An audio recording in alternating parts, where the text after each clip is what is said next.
When I was a kid, I, like a lot of kids, grew up with Star Wars. But for me, Star Wars was more than just a series of movies and shows that I loved. It was something special. I got into Star Wars because of my brothers, all my siblings. But my brother Chris especially was the biggest Star Wars nut that I ever knew in my life. He knew more about Star Wars than anyone else I ever knew. He loved Star Wars more than anyone else I ever knew. Even me. I bring this all up because a couple years ago, I lost Chris. We all lost Chris. The whole family did. His passing was abrupt, tragic, and just something we never saw coming. And I bring this up because that is honestly the reason that it took me a long time to even want to do this. Because ever since he passed, it's not that I hadn't lost the drive to talk about Star Wars, love Star Wars, and still watch it. But one of the things he always encouraged me to do, as well, not just encouraging me to do a YouTube channel in general, but one of the things he always wanted to see was my full thoughts on this saga, how I would rank it all. And I told him that one of these days, eventually I'd get to it. The last most recent time I had thought of doing this was in 2020, when the final season of Clone Wars came out. I was full on reared and ready to do a ranking of the whole franchise by then, but not only did things just get in the way, but life happened, but then when Chris passed, it changed everything. But with Revenge of the Sith not only celebrating its 20th anniversary this year, but also returning to theaters for said anniversary, it motivated me to want to revive this project for a couple reasons. For one, Revenge of the Sith is the most special installment of the series to me. And plus also, while it wasn't Chris's all-time favorite Star Wars film, he loved it, mind you, but he knew how special it was to me, and for the longest time, we always talked about seeing it if they were ever gonna bring it back. Like, girls like, hell yeah, we'll go see it and all that. So in a way, we sort of always planned for it, but the fact that he's not here now, it motivated me to not only want to just do this ranking because of the anniversary, but if anything, I'm dedicating this whole video to Chris. So, bro, if you're watching from up there, this one's for you.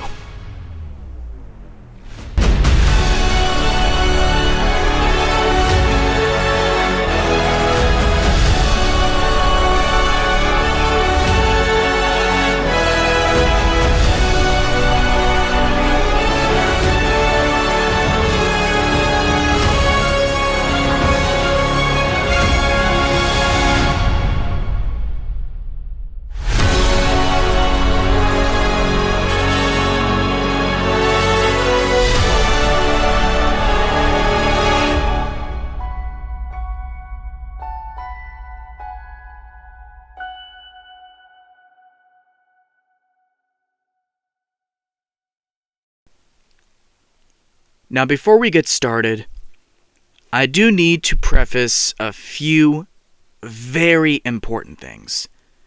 For one, It kind of seems obligatory now with Star Wars, but I gotta address it. Like, if it's something that I like, that you're not a fan of whatsoever, and the other way around, that is totally fine.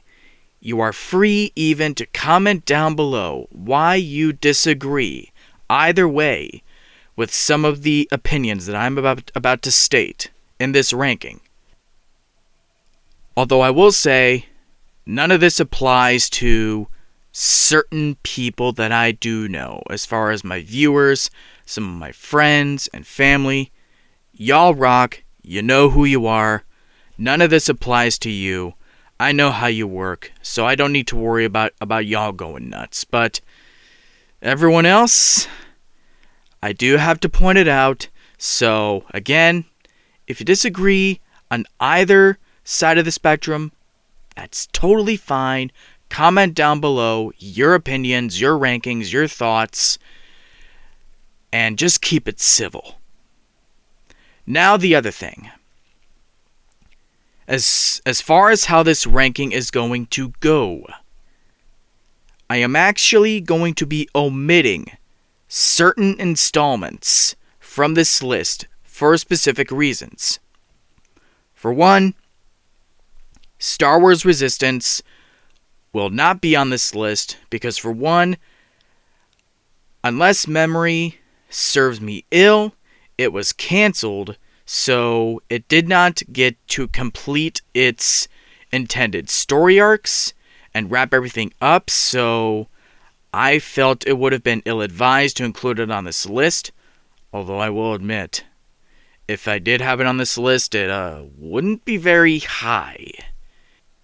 I will also not be including anything from Andor or the Mandalorian universe. Because as of recording this video, neither story arc from either franchise is currently finished.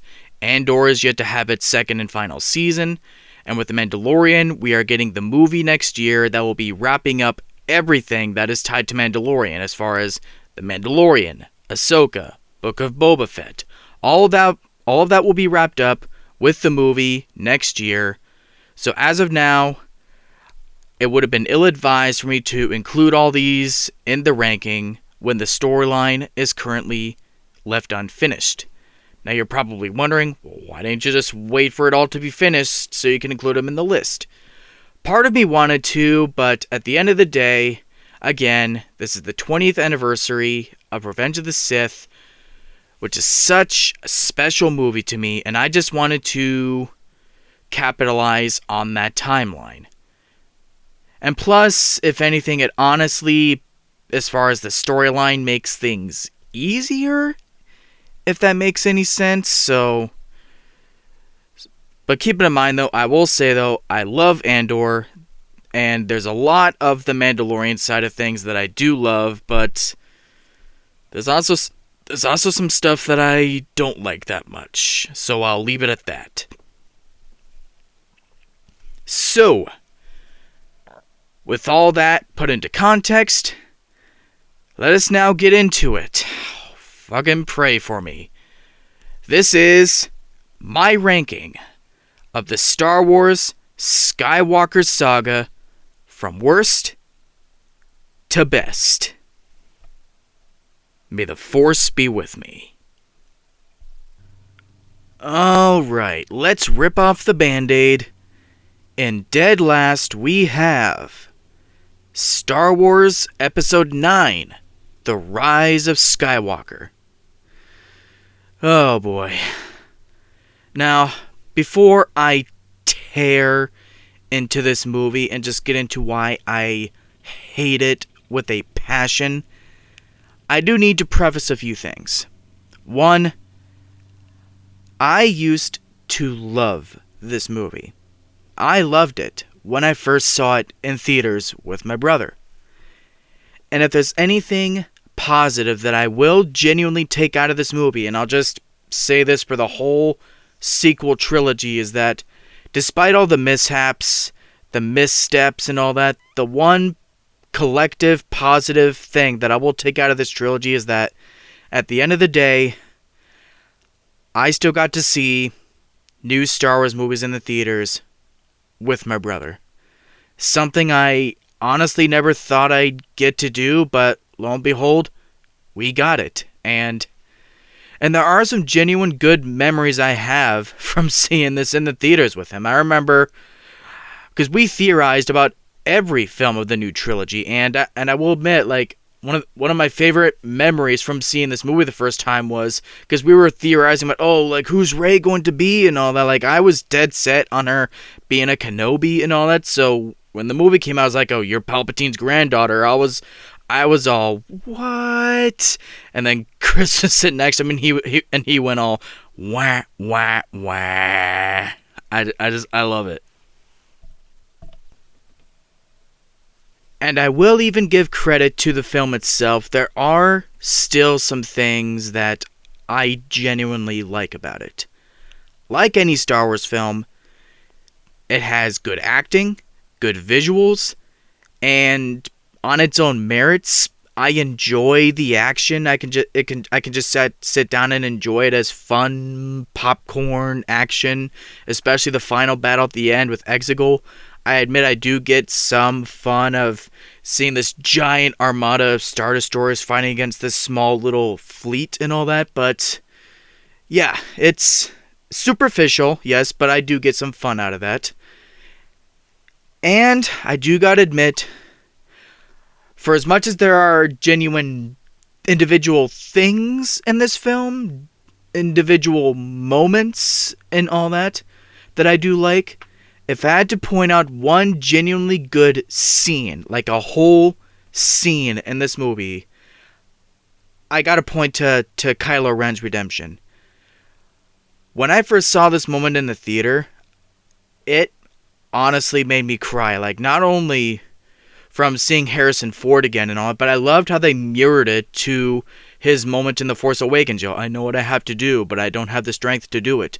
I loved the way they mirrored it, and if anything, while I personally wouldn't have redeemed him and all, if you're going to redeem him, I think this was a good way. Like, losing his mother and the pain from that, the regret, is what brings him back. And I just gotta point it out, like, for all the desperate, even downright pathetic and cringy attempts at references from the past movies through dialogue or visual, the one bit where Kylo was all dead, and Han's spirit or whatever it is, Han just says, I know.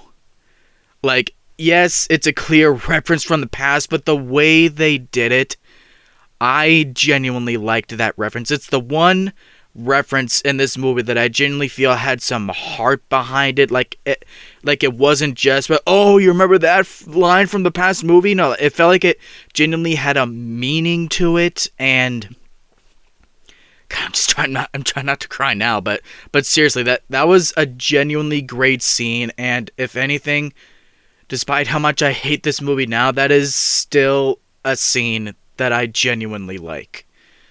So, yeah. But I'm sorry, I really am, to the fans of this movie. If you like this and you can make sense out of it, I genuinely envy you. I say go enjoy it, but I do not like this movie anymore. Nearly at all. Outside of the positives that I pointed out that I genuinely do enjoy about this film, this is just, not only is it a convoluted, disjointed mess, but you can tell that they were just putting it together as they went along. Where do I even begin?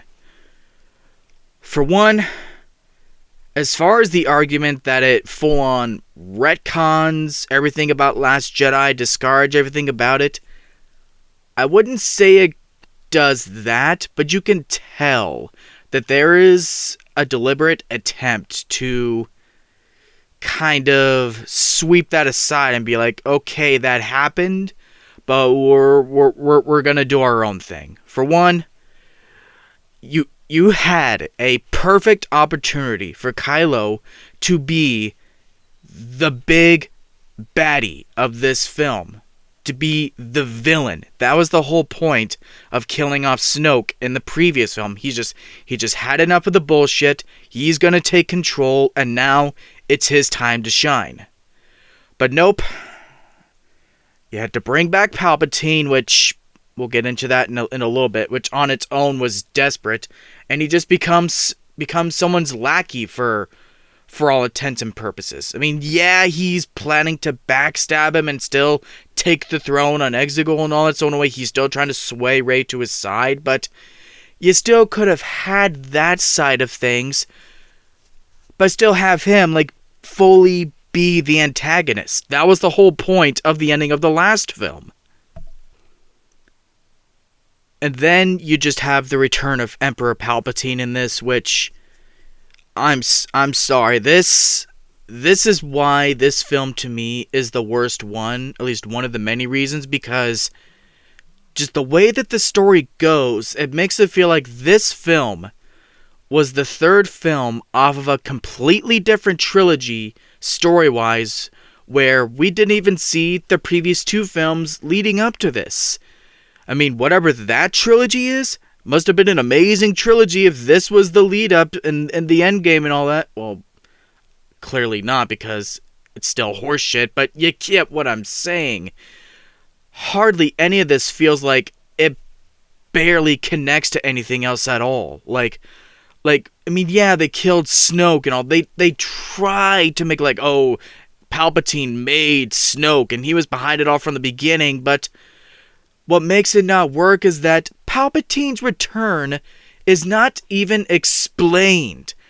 Like, not at all. He's just back. Like, if anything on a narrative level, if they had just explained how. Yeah, I still wouldn't like in the first place that Palpatine is back, but okay, at least you explained it, if that means anything. Look, Ian McDiarmid still does a great job, like he always does. I'm not faulting that. He looked like he was clearly having fun on the set and was just having a ball, going all hammy and ape shit like he did in Revenge of the Sith. I felt that same energy. He did not feel like he was phoning it in at all. So I'll give him that. Like if I guess that's another positive I should have mentioned earlier, is that I did like hearing his booming, demonic type voice on the big screen and all that, but then there's his whole plan in this, which I'll admit, again, another positive, is that I do like the idea of Star Destroyers having their own cannons that can destroy a whole planet. Because it does kind of call back to something that Han said in A New Hope, like, no, it's impossible. Star Destroyers couldn't destroy a whole planet. It would take enough firepower. Well, now, Star Destroyers on their own, an individual Star Destroyer does have this firepower. Again, it's not explained how they were able to build this many and build this type of technology over the course of, 3-4 decades.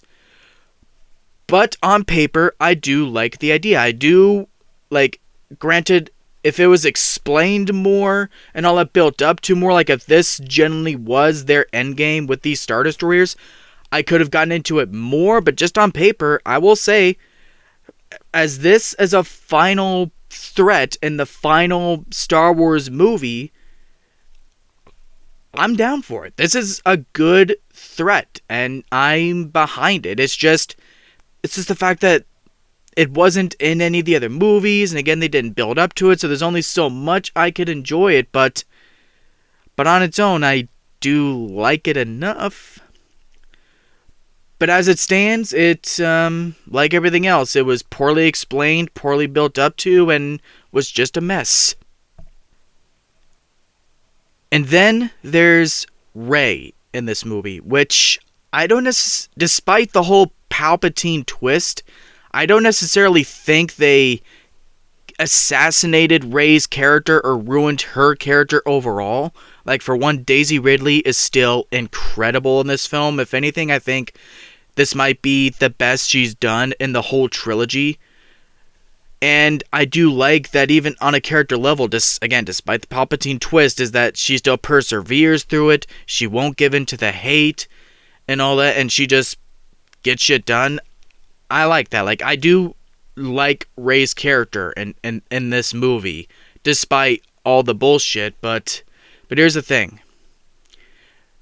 Being a Palpatine, on the one hand, I think there's a way they could have possibly done this if they had actually hinted at it, built up to it, but also just generally speaking done it in a way that you didn't actually need Palpatine around. Like, but still kind of have the same message. She's not what the bloodline dictates and all. I think that's a good message for a Star Wars film.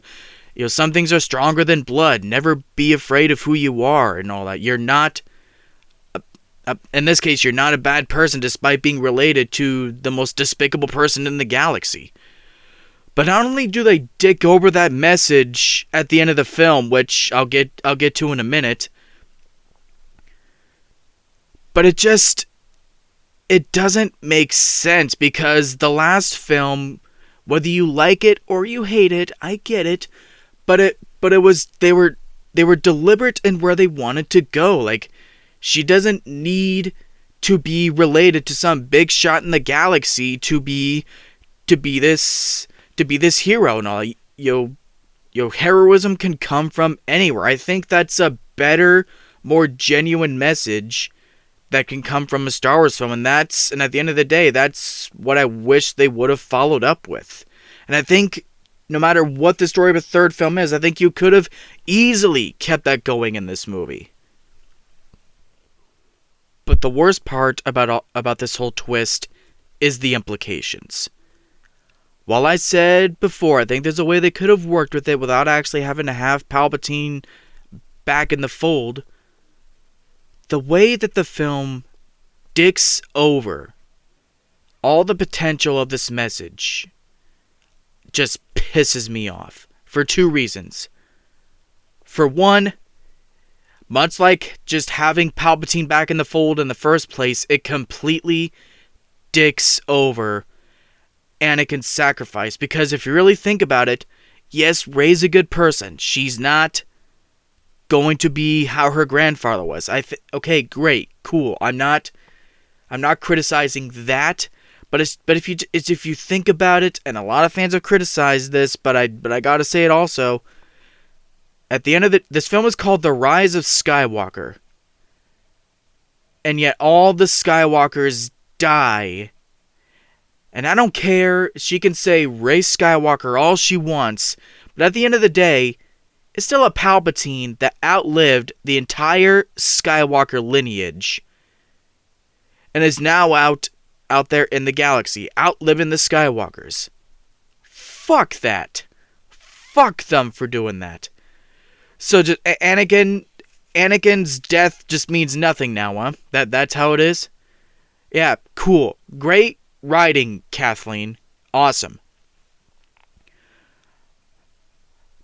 But the other side of it that I might hate maybe a bit more is just the fact that, again, it just completely contradicts and dicks over the film's core message that they're trying to go for. Don't be afraid of who you are. It's not about the bloodlines. You control your destiny. It's a great message.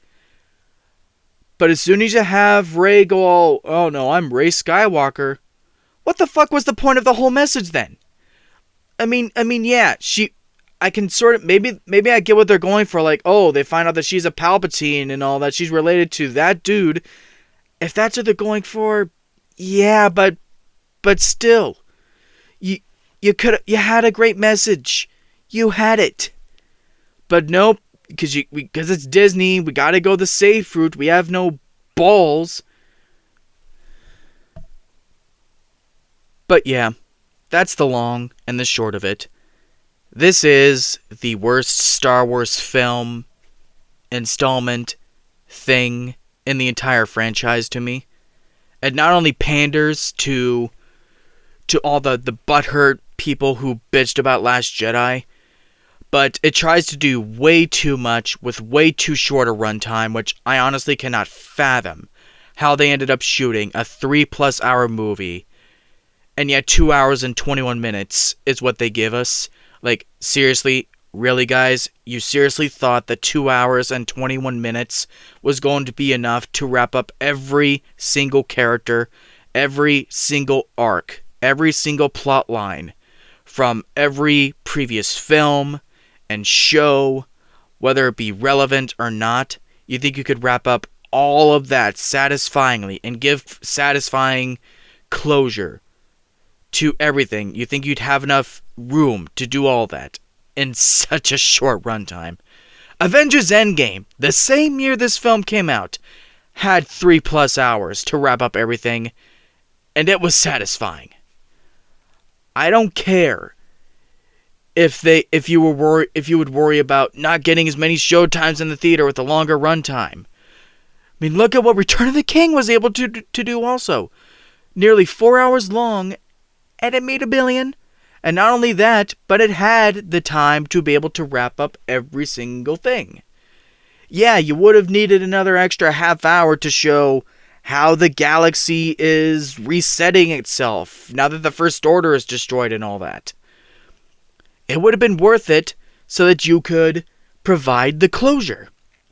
Because as is, it just ends up, nothing about this film feels final, is another thing that I hate about this film. Nothing feels final. The battle, despite the cool idea with the Star Destroyers, that doesn't feel final. The stakes don't feel final. The outcomes don't feel final for how they wrap up the characters, how they wrap up the battle. It just, the way that it's edited and the final product that's put out there, it just ends up feeling like another battle. Another Star Wars film. And not the final chapter that they were epically marketing this to be. So yeah, at the end of the day, this is just not a satisfying film to me. It is not a satisfying movie, despite some of the things that I like. It is not a satisfying finale. And unfortunately, it is one of the worst, if not the worst, endings to a franchise that I have ever seen in my life. Although thankfully, there is something on this list, a little surprise, that completely makes up for this. Stay tuned. Next up we have, honestly, maybe the most disappointing part of the whole list. Star Wars: The Bad Batch. Now, for context, I love the Clone Wars so much. You'll see that much higher up on my list. So, to get a follow-up, a spin-off, that's not only continuing, in a way, off of that show, but just another Star Wars show, installment, that has this animation style that I love so much. It's honestly one of the things where I feel at home the most in the Star Wars universe. I was excited. And for the most part, for the first couple seasons, I was on board with it. My only issues being kind of a repetitive formula and a lot of filler episodes, but where it counted, it continued the story in a lot of ways. It explored the Bad Batch in a lot of very interesting ways. I loved how one of them actually gave in to Order 66, and he was the villain for a lot of the show, but at the same time, they still made him very complex and all that, kind of a back and forth, and I loved that aspect of it. So for the first 2 seasons, I'm on board with it. It had a lot of great moments. It got very emotional at times, especially when Tech, I believe it was, sacrificed himself, and the fact that it actually stuck and that they didn't try to undo it all a la MCU. It was genuinely impactful because yeah, granted, we didn't get to know them that much in the story arc they had in the Clone Wars, but to have a whole show to them, we really got to know these guys. So when he died, it didn't make me cry, but it stuck with me. But then the 3rd season happened. And look, there are a lot of really cool aspects to this, like how Ventress comes back. Like, I like how they made use of the fact that that one big, huge story arc that they were going to do with her teaming up with Quinlan Voss obviously didn't get used, so canonically she didn't die, despite there being a book about it. So I like that, making use of bringing these characters back in a way. But the big thing that just brings this whole show down for me was that they tried to make it tied to Rise of Skywalker with hinting at Palpatine's whole plan to clone himself or resurrect himself or whatever, bring in that whole contingency plan, like I think how aspects of The Mandalorian did down the line also, and I just didn't like that. I didn't mind that Palpatine was in it in the first place. Like, if anything, it actually made sense. Like, not only for the aftermath of Order 66, but started to see how he's gaining more control. Like that one scene alone in Season 2, rounding out the stormtroopers, and that whole speech he gives in the Senate. One of the best scenes in the whole show, and one of my favorite Palpatine moments, period. So, I didn't mind it for that, but once they started trying to tie it to Rise of Skywalker, like, oh, we gotta make that work, even though it's not what the previous seasons were building up to, that's the part where they lost me. Like, really? You wasted your final season on this? Despite the fact that the seasons prior were building up this whole giant clone rebellion against the Empire. Like, those were my expectations for it. Was that Rex and Gregor and Wolf and all them were going to come together and lead this rebellion of clones against the Empire, and that they were obviously going to lose, at least in a way, which would lead to where they are in Star Wars Rebels. But we get none of that. Like, I mean, yeah, Rex shows up, and I believe Gregor and Wolf too. I haven't seen the show in a little while, but still, we get none of that, and as a result, it just feels like such a waste. I don't hate the final season overall, and despite its low placement, I don't even hate the show overall, despite where it ended up going. It's just, if they had just stuck to what the previous 2 seasons were building up, instead of trying to last minute tie it to Rise of Skywalker, try and make that whole bullshit Palpatine return work, you could have had something a lot stronger here. So, unfortunately, as is, this is where it lands. And next up, we have the Clone Wars movie. Movie being a very loose term. Yeah, movie being the operative word. But this kinda hurts to put this low, because on the one hand, this movie does have a special place in my heart because it started off a show that I love very much. But I can't be biased, and I gotta stick to my gut. This wasn't the strongest start. To get the negatives out of the way, well, I mean, there's a lot of negatives with this movie, but still, as a movie, the pacing doesn't work because, well, it's not a movie. It was 4, possibly 5 episodes of a show stitched together to promote the show in theaters. Not a bad idea. I like the ambition, but the story here is not the strongest batch of episodes to try and sell us on the show. I mean, what? We gotta rescue Jabba the Hutt's son, and that's it? And a bunch of treaties and alliances with Count Dooku and Ventress coming in. All this whole conflict all branches off of, and it all depends on who ends up getting Jabba's son first. That's what we gotta care about? Yeah, I'm not that invested. What I am invested in, going into the positives, is Anakin and Ahsoka's bond. If there's anything that this movie does really well, is introduce and set up Anakin and Ahsoka's bond. I know a lot of people thought that Ahsoka to start was very bratty and annoying and not the most likable. And I mean, yeah, there's a stark contrast character-wise to how she started off to where she is now, but I didn't mind her so much. I actually found a lot of her and Anakin's banter to be very funny. You're stuck with me, Sky Guy. I got quite a bit of a laugh out of that. And as far as the pacing goes, I feel like the gradual build to them starting to respect each other more was done really well.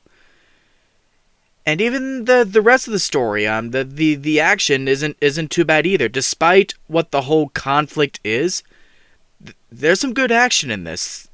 The whole best part of the movie to me, honestly, doesn't even have to do with what ended up becoming the main story. It's just this whole big battle on this crystal planet, Christopsis, I think it's called. This whole opening of the movie, I actually like so much more than where the movie ends up going after this. Although there is a really cool battle between Obi-Wan and Ventress. Like, yeah, Obi-Wan's really good in this, even though he's not in it all that much. I mean, it's Obi-Wan. How can you really screw up Obi-Wan? I mean, let's be real. We all love Obi-Wan. No matter where it's the Clone Wars or the movies. And even if it's really silly at the end of the film, I actually kind of like Zero the Hutt. I mean, come on, it's slim pickings with this movie. There's not a whole lot, admittedly, that I can say that I like about it. But, I mean, yeah, in this case, you can take what you can get. But on its own merits, I actually think Zero's pretty funny in this. So yeah, while not the strongest start to what would obviously end up becoming a much infinitely fucking better TV show, this isn't all that bad. I mean, yeah, there's some points in it where yeah, I can see why people don't like it hardly at all. But for what I do like in this, it keeps me coming back to it just enough. So, low placement aside, I enjoy it, but at the same time, it's still held quite a bit at arm's length. And keeping that lower quality going with Solo, a Star Wars story. Now, this is the only one of the new Star Wars movies that I didn't see in theaters. But not by choice. I mean, it was summer, it was 2018. My wallet had already been drained from seeing Infinity War, so I just didn't have the money to go and see it. But I did want to see it. I was interested enough. So I didn't end up seeing it until it hit digital. I watched it online, and I mean, granted, it took some time for me to appreciate it to the level that I do now, because I've never hated it or even disliked it. I just used to find it boring for whatever reason. And looking back, like, I honestly don't know why I was bored by it, because on its own merits, it's pretty enjoyable. It's obviously not high tier Star Wars material, but on its own merits, I like what we got here. I like the background that we get for Han. I think Alden Ehrenreich does a great job. What's her name? Kira, I think, is a likable love interest. I actually think it is interesting to see who Han was with before he ended up falling for Leia. And, come on, Woody Harrelson. I was just praising this guy's performance when I was talking about Last Breath. And yeah, this just shows that this guy can do no wrong, no matter what you put him in. If anything, I think he's the best character in the movie. And like mostly everyone has said, I think that Donald Glover is flawless as young Lando. Like it's to the point that, like, I see a young Lando. Like, if Woody Harrelson's character is the best character in the movie, I think Donald Glover gives the best performance in the movie. It was damn near spot on. And you got Paul Bettany here as the villain, and mainly while the character is nothing to write home about. I mean, it's not a bad character, but it's really Paul Bettany that that brings it to life. Like I'm telling you, it's really a lot of the performances in this movie that really help elevate it to something. But he's a cool enough character here, I guess, and while the mission overall is nothing special, I like the way that a lot of things end. I like how there's a legit bond between Han and Beckett in this film, even though he would have totally killed Han at the end. So I like his death scene there. Like, it was a smart move, kid. I would have killed you. So it's kind of sad, actually. I was really invested in his character, you know? It's kind of sort of an underlying tragedy there, if you get what I mean. And then, of course, the fucking Darth Maul scene is awesome. I would have loved to see this movie in theaters just for that scene alone, just to hear Sam Witwer's awesome voice work as Maul on the big screen. Oh, it's so good. And then we got to see the Falcon do the whole 12 parsec thing in the Kessel Run. So that was fucking awesome also. That's probably my other favorite scene in the movie, if anything. So yeah, it may not be anything overly remarkable, but it's still a film that's grown on me quite a bit, you know? Like, obviously with its placing, it's not one of my favorite Star Wars films, but it is a genuinely enjoyable one. I think it's a tad bit overhated, you know? It may not be necessary just on its own, but given the fact that it exists, I enjoy it. So, yeah, it didn't do that well at the box office, and on the one hand, I can sort of get why the Star Wars fandom just wasn't in a good place at the time because of the whole Last Jedi uproar, and I guess just because maybe there just wasn't enough of a general interest in this movie, but I do kind of feel bad, you know. I think this movie deserved quite a bit better financially. It's a good fun time, you know. It's a fun popcorn flick. If any of these I could call like a fun popcorn flick, like in a good way as far as Star Wars films go, I'd give it to this one. It's a good time. Oh boy. Here we are. Here we go. The one that I'm gonna get in trouble with, either way, with where I put this. Oh, here we go. Star Wars Episode 8, The Last Jedi. The one that set the fandom ablaze, split us all apart.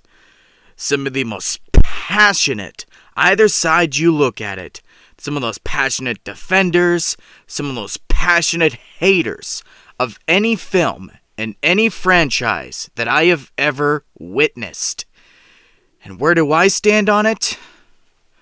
Well, like I said, I'm gonna piss people off no matter which way I go, but how do I feel? I like it. That's just it. I like it. How to put it? There's stuff in this movie, elements, scenes, character moments, all the works, that I think is top 3 material. There is stuff in this movie that I love, adore the shit out of. But let's balance it out before people kill me. The reason why it's so low is, well, put it this way. For as much as there is stuff in this movie that I do respect, you still got the casino plotline. And it's not just that it happens. The general idea of it, I do really like. And there's some elements of it that I do think works. The whole moment with Rose, where you get this commentary about how, with war profiteering, how serving both sides, selling weapons to the enemy, selling enemies to our side, and all that. There's a commentary there that I think is done just subtly enough, and I think it works. So for that alone, I do like some things about this plotline. But there's 2 big things that just don't do it for me. One, I think there is another way you could have done this. You could have just had Finn and Rose go right to Snoke's Star Destroyer and find a way to sneak in so they can disable the thing that's tracking them through light speed. And plus, I'm just going to say this right now, I do like Rose's character a lot. She's got a spark to her, a real fire to her, she's very feisty. So I'm not saying you should erase her from the movie, but as far as this plotline goes, you should have had them pair up Finn and Poe to further their friendship. Because if you really think about it, all the commentary that I mentioned earlier, that's a lesson that I really think Poe needed to learn. Because Finn has seen everything. He's been out there. He was a stormtrooper. He should already know. So it's not the lesson that I hate. It's that you're targeting it towards the wrong character. And then speaking of Poe, I actually kind of like the lesson that he does receive in this film regardless, because I used to go back and forth on his whole plotline in this film, but the more I've thought about it, I genuinely think it is a good lesson for this movie. They go ahead and rehash it all to hell in Rise of Skywalker, but here, I think it's a good lesson, because Poe was very hot-headed, and despite some of the writing flaws with Admiral Holdo's character, I got what they were trying to go for with this, he needs to kind of learn a lesson about humbleness, patience, and all, so it can help him to be a better leader. Leia's trying to tell him that, and while not directly, you could tell that's what Holdo was trying to tell him too, So I don't mind that side of it. But with that being said, there are some issues with Holdo's character. I actually am in the camp that gets why she didn't just full on tell Poe what their plan was. But at the same time, they could have written it in a better way with why she keeps him on the outs at first. I think there's a better way you could have written it with her dialogue and how she acts towards him. So that's the side of it that I'm kind of iffy about. Now let's just tear the Band-Aid off right away. I like Luke in this movie. I've really come around over the years to genuinely appreciating almost everything that they were going for with Luke in this movie. Even everything down to what sets everything off with what sets off this whole conflict. Luke was going to kill his nephew. It was a passing moment. He felt shame for even thinking about it for a second. And the reason why, on a narrative level, first of all, that I don't mind this, or at least that I've come to not mind this, is a moment in Return of the Jedi. For a fleeting second, he was going to kill Vader. He was so consumed by fear and anger that he would have committed a dark act and murdered someone. So I like it in this sense that, on the flip side, the first time it happened, it led to the redemption of someone. And this time, when he goes through it again and acts through that, it leads to the downfall of someone. I don't know if that's intentionally what they were going for. I'm not going to try and paint it like that's how they were trying to paint it, but at least for how I interpret it, it's a nice way that rhymes with the other movies. I mean, that's what George Lucas always said. It's poetry. It rhymes. And plus, it just kind of hits home with me, the whole theme they're going for of failure being the best teacher. I've said all this before when I was talking about the Halloween films, how I really resonate with the new trilogy for all those reasons. And for the most part, it really resonates with me here too, or at least I've come to really resonate with it over time.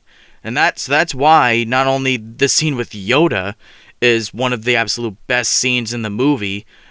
For one, it's a great mix of CG and practical effects, and Frank Oz has not skipped a single beat with his vocal performance. But then you have the scene at the end with Luke's final scene in the series, at least, one of the most powerful moments in the franchise for me. Like, I remember I shed a tear in the theater, and if anything, or at least ever since I've started coming around to the movie again, it really makes me choke up every now and then whenever I decide to pop this movie on. So that's just another way that they had damn near limitless potential with the final film going ahead.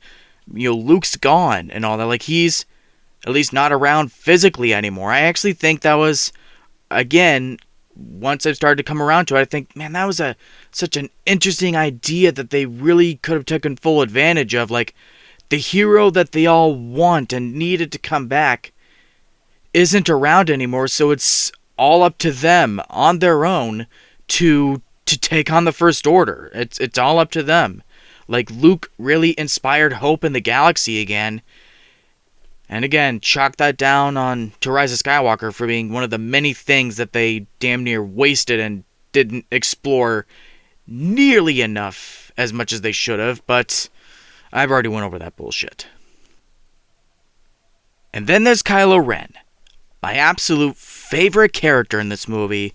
All of my favorite stuff in this movie is with Kylo Ren.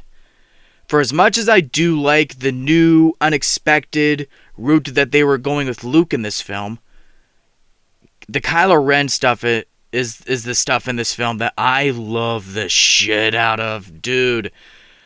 Like, all these elements of the film were the things that threw me for a loop the most, because they had me at every beat. Like, when Kylo kills Snoke, for one, that's a holy shit moment, because you think that Kylo's maybe actually turning good a movie early, or he's turning good and all that, just in general. That was a cool little bit. And then they threw another loop for us where he didn't do it to turn good, he just wants to take over, and he wants Rey to join him. That's holy shit also.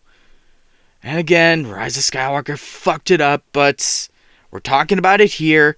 As is, it was brilliant. And I love the fact that Rey was a nobody, or at least was.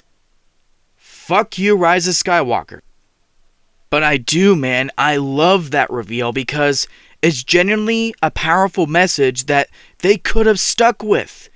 That you don't need to be related to some hotshot, or you don't need to actually be this big known hotshot or whatever to be a hero. Your heroism can come from anywhere. That was a genuinely great message for this film.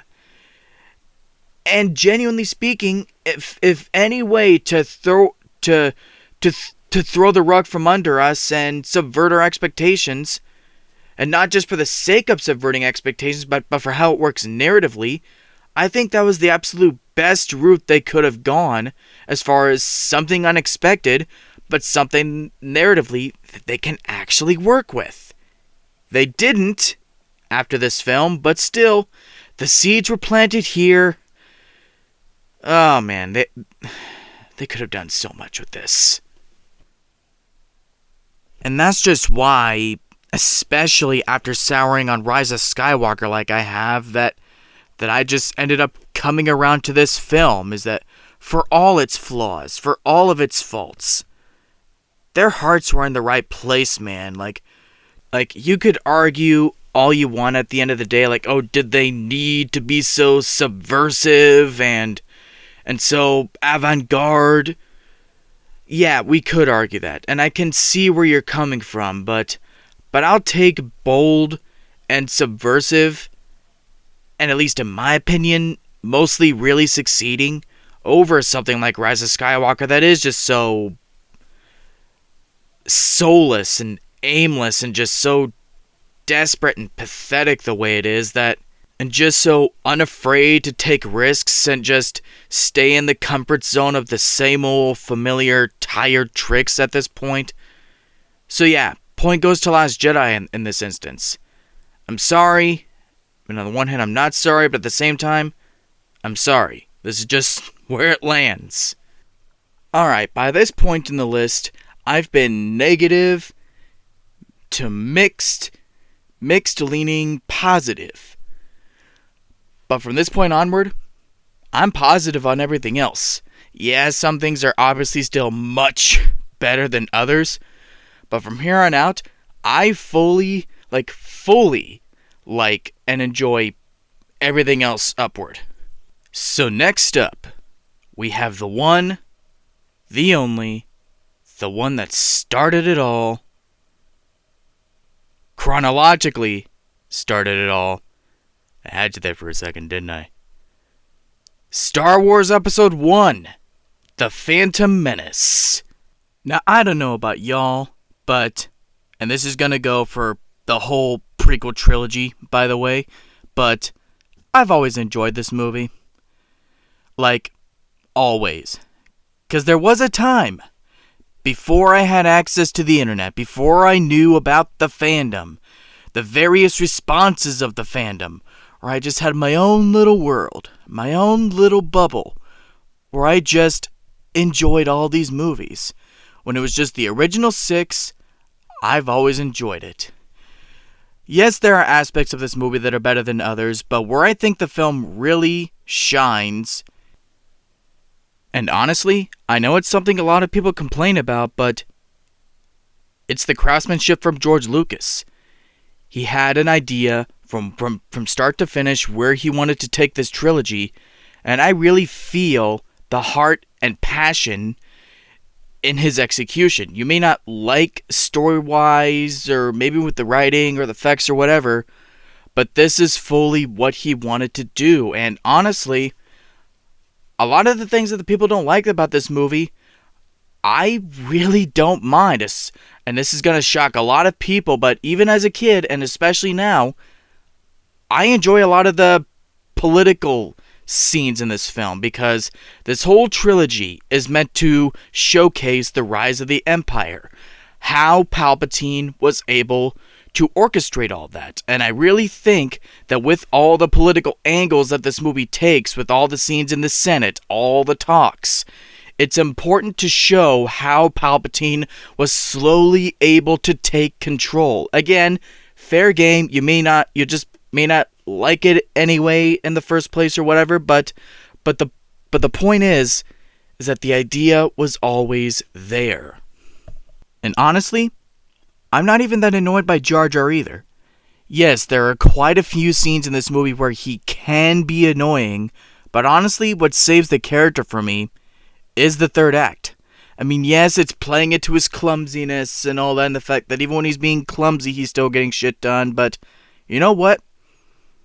I really don't know why, but I just know that I like that. I mean, and also, I really think a lot of what sells it is the performance from Ahmed Best.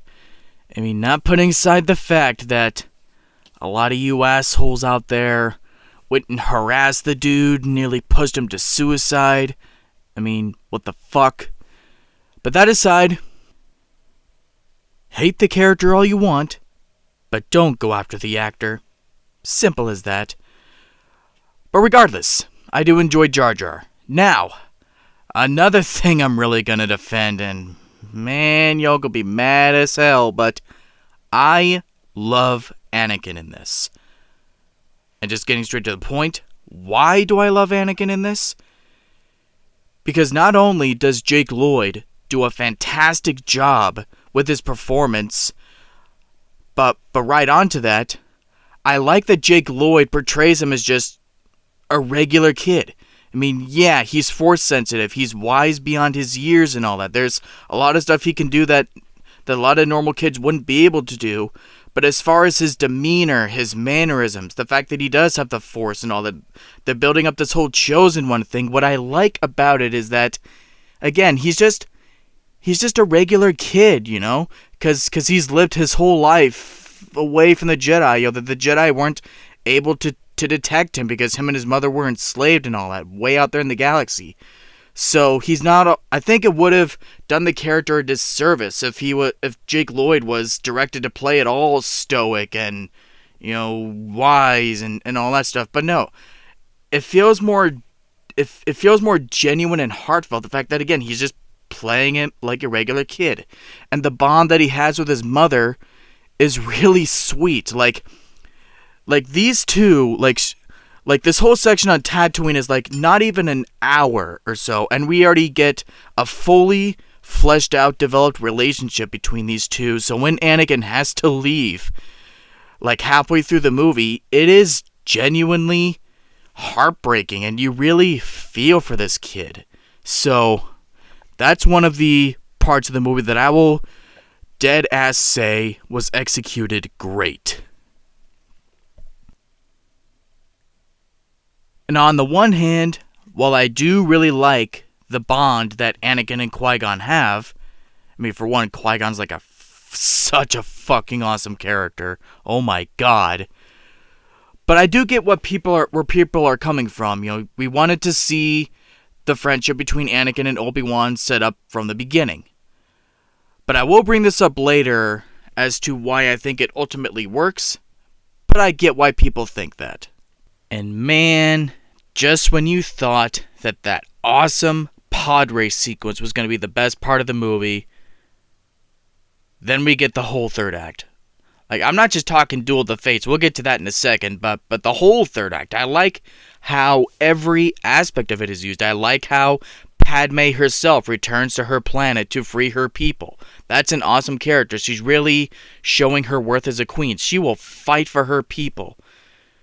In the Senate and on the battleground, I've always thought Padme was great. In both the movies and the shows, but we'll get to that soon. So yeah, while there are certain angles that I can look at it with this film, with how I can see why people wouldn't like certain aspects, but I'm sorry, this is not only a film that I've always enjoyed, but I've gotten to see it in theaters twice with its re-releases. And just generally over the years, you know, evaluating it, looking at it, it's just, even though it's this low on the list, man, it's just a film that every time I've watched it over the years, for a film that I've already liked from the get-go, it's just a film that the more I watch, I like it more. And at number 12, we have Star Wars Rebels. Now, it's an interesting story with this one because for the longest time, I think it took at least a year, but I did not want anything to do with this damn show. I was just coming off of Clone Wars being canceled, and this just felt like that cheap replacement. I mean, yeah, Clone Wars is gone, but here's a new animated Star Wars show. You'll like this one, right? It just felt like that to me. So for the longest time, man, I did not want the show. For a while, I was like, all right, look, if it's not Clone Wars, then it's nothing. But then, and it was because of Force Awakens, I figured, all right, look, I don't know what Force Awakens is going to entail. For all I know, it might bring in characters from the show in live action, try to connect everything. So I felt like, alright, fine. I guess I have no choice. Just in case, I don't want to be confused with Force Awakens, so I watched the show, and I really dug it. Like, I'll just get all my positives and negatives of the show out right off the bat, so you can know where I'm coming from, because where I think the show succeeds most is in the character camaraderie. This is a great band of characters to follow throughout this 4-season run. I think a lot of the core dynamics are well defined almost right from the get-go. Like Kanan and Ezra, I think, obviously are the standouts, but everyone else is great too. Sabine has the tragic past. Hera is more than just the snarky love interest. Like, they actually give her a lot of depth with her backstory and her history with characters that we have seen from the Clone Wars with Ryloth and all that. I thought that was a great connection. And Zeb, again, this all goes down to the writing. I think I love how they wrote Zeb as he's more than just the muscle. Like, he too also has this really tragic backstory. He thinks he's the last of his kind and all, and you really sympathize with him. So I thought the characters were great in this. And then, admittedly, that this came more down the line in later seasons, but once they started bringing characters back from the Clone Wars, we saw Ahsoka, Hondo, Rex. Admittedly, like, this was all in season 2, yeah, but that's the whole thing too. Like, I remember finishing season 1. I was like, all right, I was already liking this for its own story and characters alone. You know, okay, it was starting to grow on me. But then as soon as Ahsoka showed up at the end of season 1, I'm like, oh shit, they're actually like, they actually care. Like, they're actually trying to continue characters that we knew from the show. So yeah, it had me invested in, man. Like, that's where I like really started to care, man. So, and I'm gonna reserve a whole section for this because I think it's that good. But Darth Maul in this was amazing. His attempts to manipulate Ezra, the way that they continued his story might be the best continuation as far as all the Clone Wars characters here. And yeah, I am one of the few that actually finds his final rematch with Obi-Wan to actually be very satisfying. Not only was the dialogue between the two awesome, but I actually like the shortness of the duel also, because I like the little details in there. You know, Maul's trying to put the same move on him that he used to kill Qui-Gon, but obviously Obi-Wan sees that shit right away and just like, yep, no bitch. So I like it. It not only serves Obi-Wan's character really well for a really nice, satisfying cameo in this show, but it really provides a nice, somber, bittersweet conclusion to their rivalry. And I honestly cannot think of a better way that I would have done it.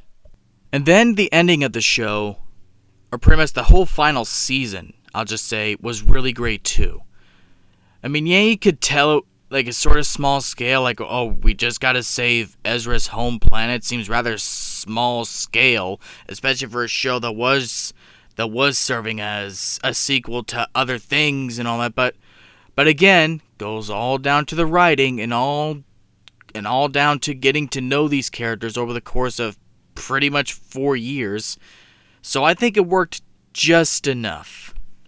But the biggest thing that holds this show at arm's length for me, and it is pretty much the only thing that I don't like about it, it's the tonal inconsistencies.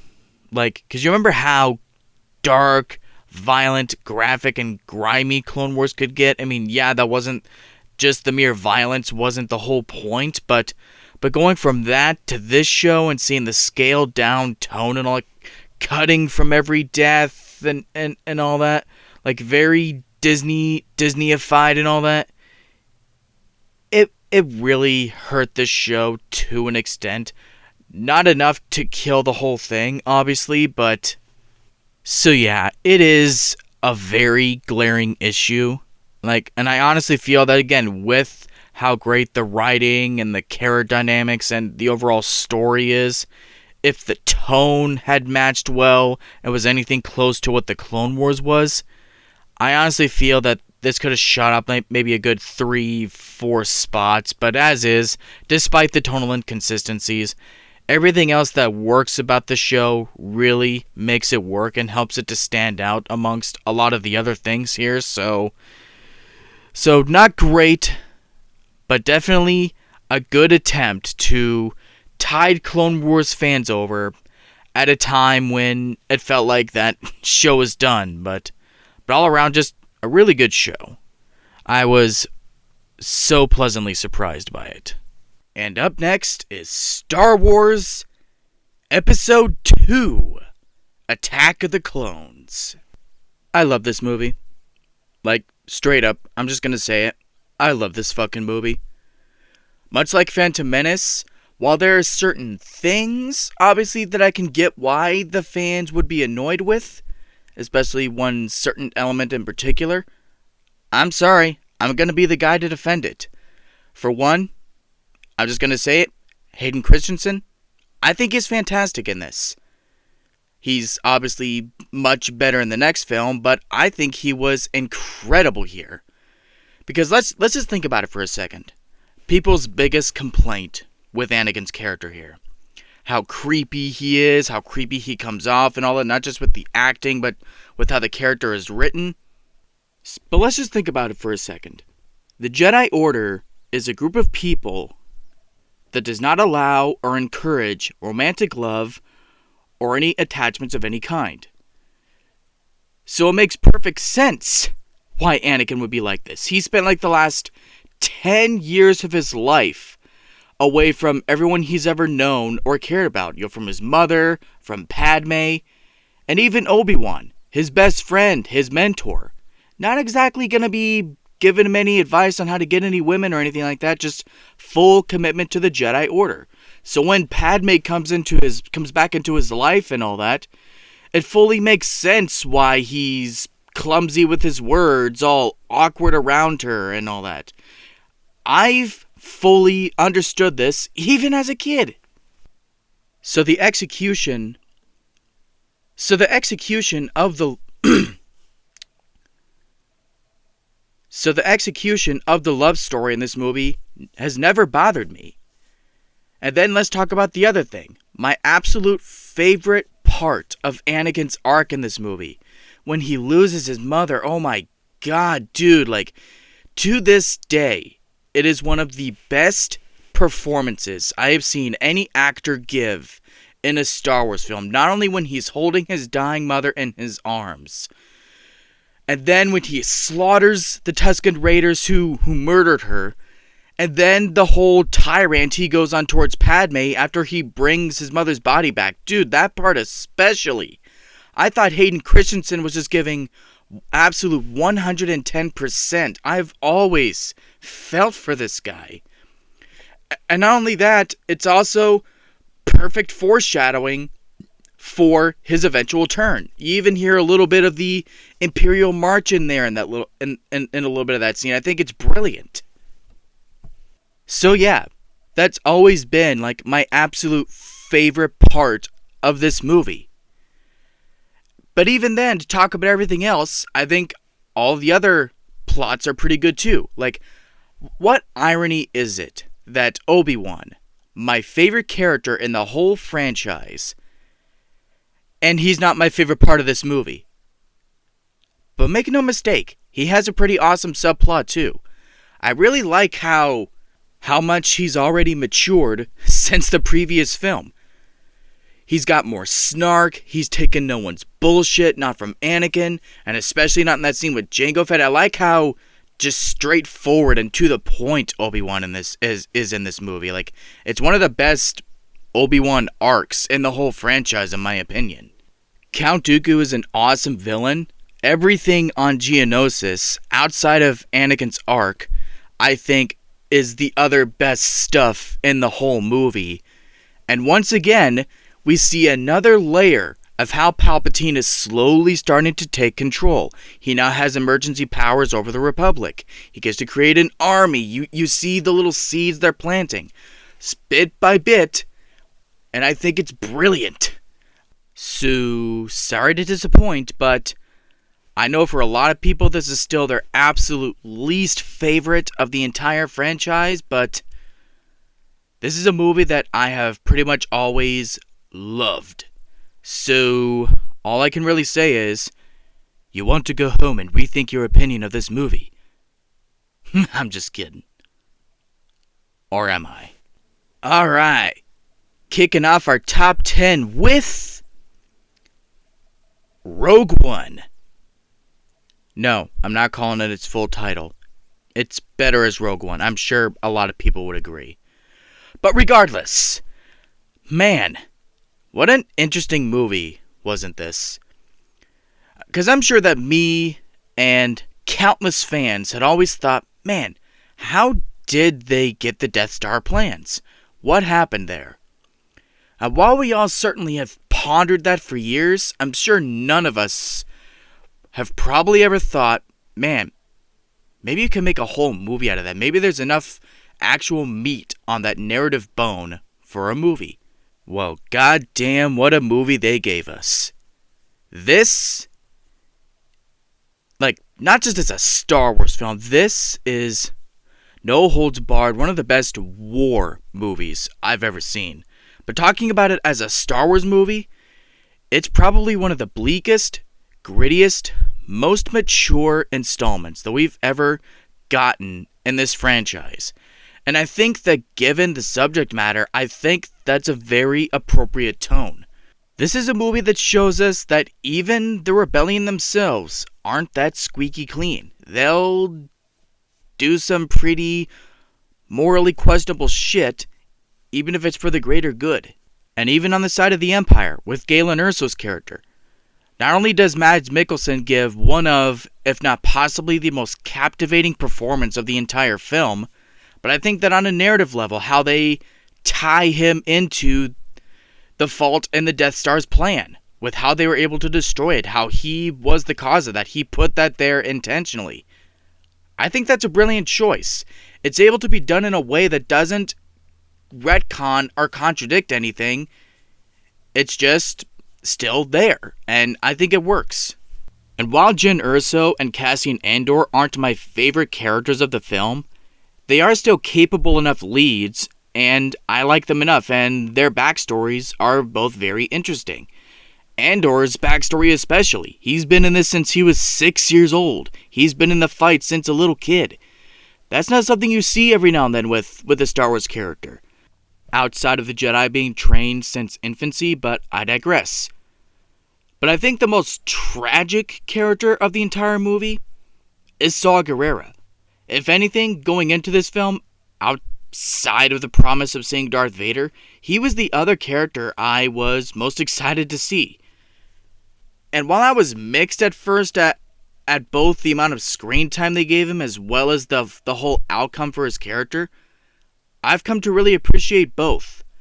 I think that on the one hand, I think they could have given him a little more to do, like be a part of that third act, being a part of that group to help retrieve the Death Star plans, but then we wouldn't have gotten his actual death scene, which I have come to appreciate. You know, he's crippled and all that. He doesn't want to run any longer, so a bit clunky, I guess, but I think it works just enough. And I think Ben Mendelsohn plays, honestly, one of the more underrated villains in the Star Wars canon, at least in my opinion.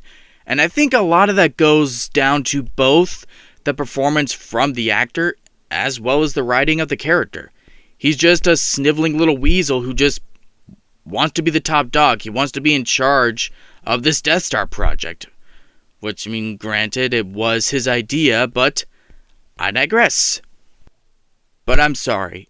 Outside of a certain scene towards the end of the film, and yeah, you know what scene I'm talking about, so I don't even need to mention it. I think that, as a whole, Donnie Yen steals this whole movie. He is the most captivating character. A character who's not even a Jedi, but feels the Force. And I think making him blind made him more captivating and endearing.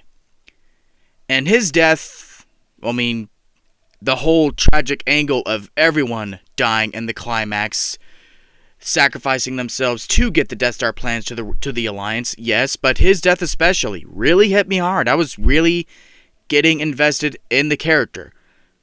But yes, as I just mentioned, the whole angle of everyone dies at the end.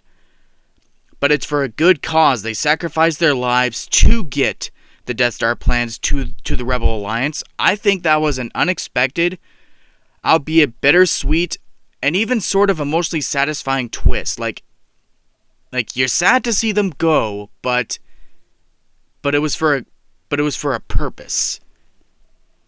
It took some balls, especially given the fact that this was all done under Disney. I could see Lucasfilm themselves doing this totally, but this being a Disney project on the down low, yeah, I respect the balls. Alright, next up is what is to this day still the most special theater experience I have ever had in my life. Star Wars Episode 7, The Force Awakens. The motion picture event of a generation. If there's any movie that deserved to be advertised as such, without a doubt, it's this movie. While there are definitely movies down the line that I just generally ended up getting more excited for, like Logan, pretty much the whole new Halloween trilogy, Deadpool and Wolverine, so many I could name. But going into the actual film itself, I'm sorry guys, like, I love this movie. While it does factor in a little bit where the rest of the trilogy ended up going, like despite where the rest of the trilogy ended up going, it has not diminished my love for this movie. Even the film's biggest criticism, that it just retreads the original film and even retreads aspects of the whole original trilogy, which yes, it sort of does, but also here's the thing. Also just using the power of foresight for a second. You think about their position for a second, and it sort of makes sense. While I obviously am not on this side, just think about it for a second. This is a time where the prequels were hated. Really, really hated.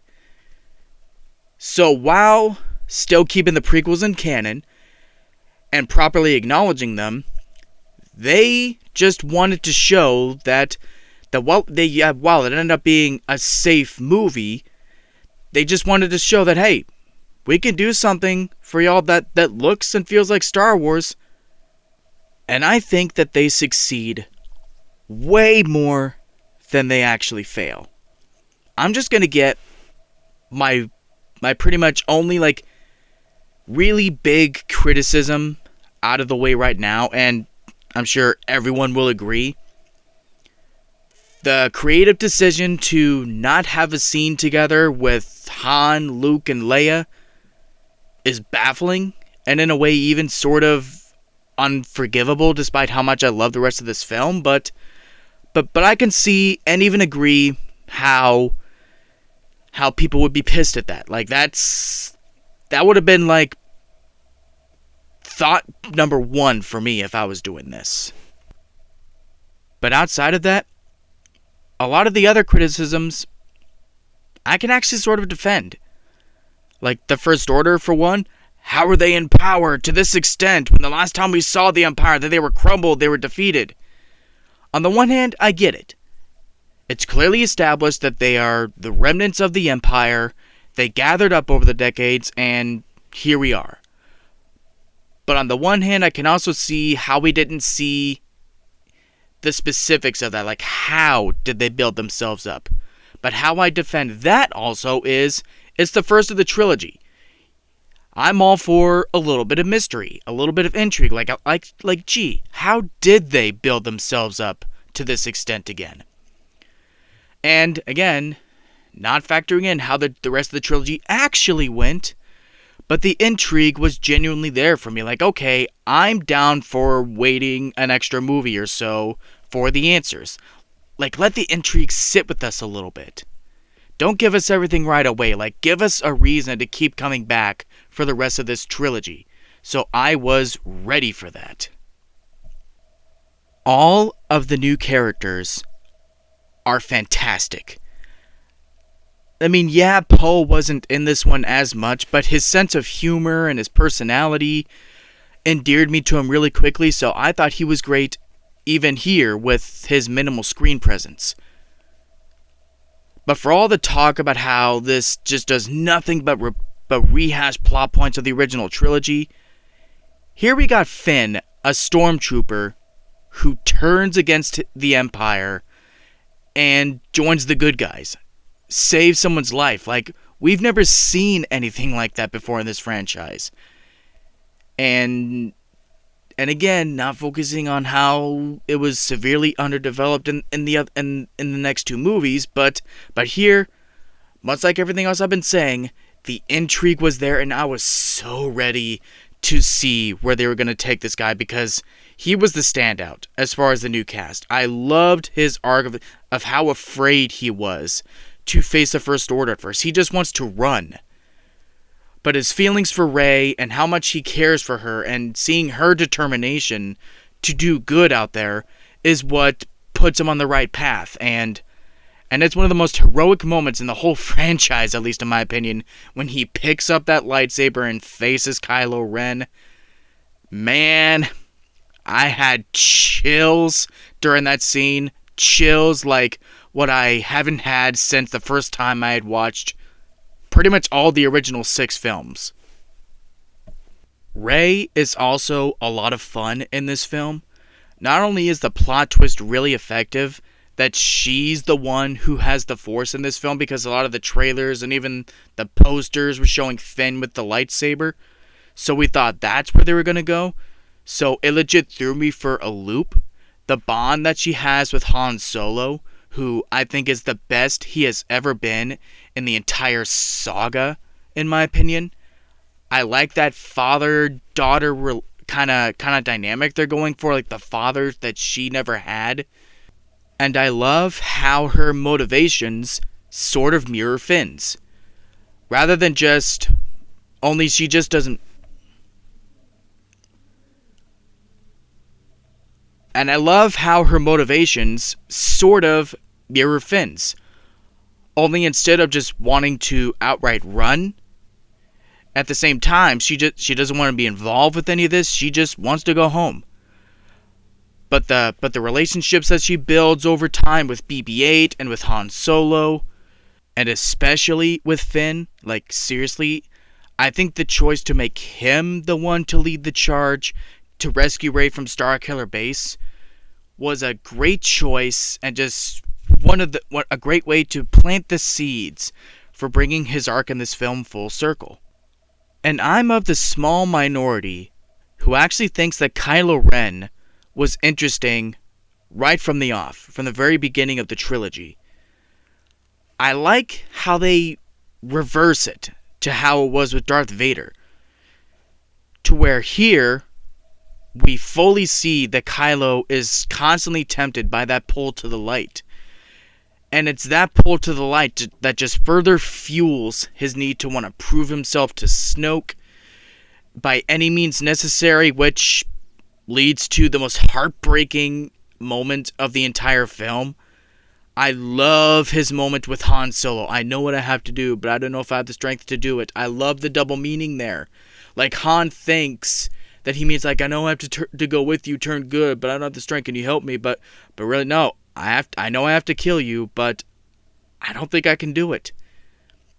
And while to this day I am still sort of mixed on the creative decision to have the Luke Skywalker missing until pretty much the final seconds of the movie, once again, it all sort of goes back to the intrigue. While I do hate that we never got at least one scene with him and Han and Leia all together at least one last time. So yeah, but I do gotta be honest though. Given where the rest of the trilogy ended up going, while it didn't diminish in any way my enjoyment of this film on its own, I'd be lying if I said that it didn't, at least at a time, affect how high on this list it was initially going to be. Because if it wasn't for 2 other certain things on this list, which I will get to here really soon, this honestly would have been a few spots lower on the list. But you'll see what I mean when I get there. I won't get into it now, but when I do get into it, where I do, you'll see why. So on its own, The Force Awakens is just so fucking great. It took me back to when I was a kid, falling in love with these movies for the first time. It gave me great new characters to be invested in. I was satisfied, for the most part, where it took all the original characters that we love so much. So, yeah. I'm on the side that thinks, despite where the rest of the trilogy went, this film it truly injected the franchise with renewed energy and recaptured its former glory. Alright, so with number 8, you're just gonna have to trust me on this one. Star Wars Episode 8, The Last Jedi, Revitalized.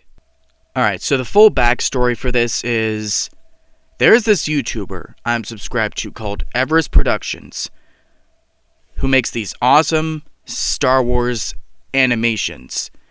And the way I came across his channel was that I came across this animated version of Last Jedi.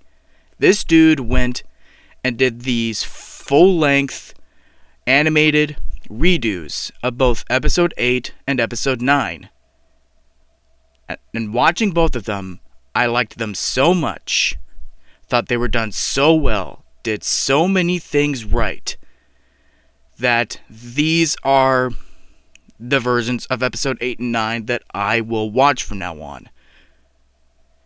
They were so good that they pretty much almost full-on redeemed the sequel trilogy to me.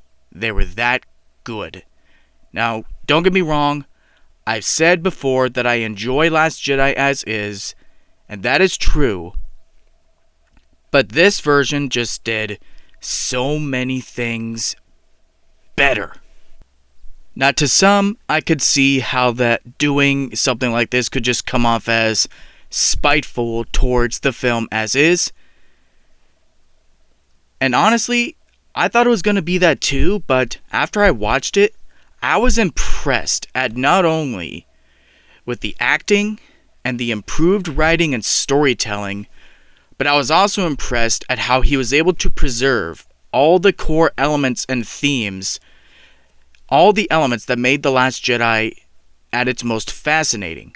The themes of failure, keeping those subvertive elements in there where you think you know where it's going to go, you think they're going to follow the same beats that these movies always do, the good versus evil and all that. All the things that Rise of Skywalker as is, all the traps that fell into.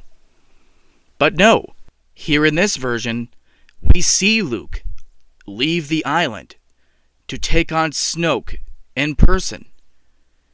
And it's done in a way that still preserves all the compelling themes about failure being the greatest teacher. It wasn't done in a way that just, fuck The Last Jedi, I can do it better. It didn't have that attitude about it.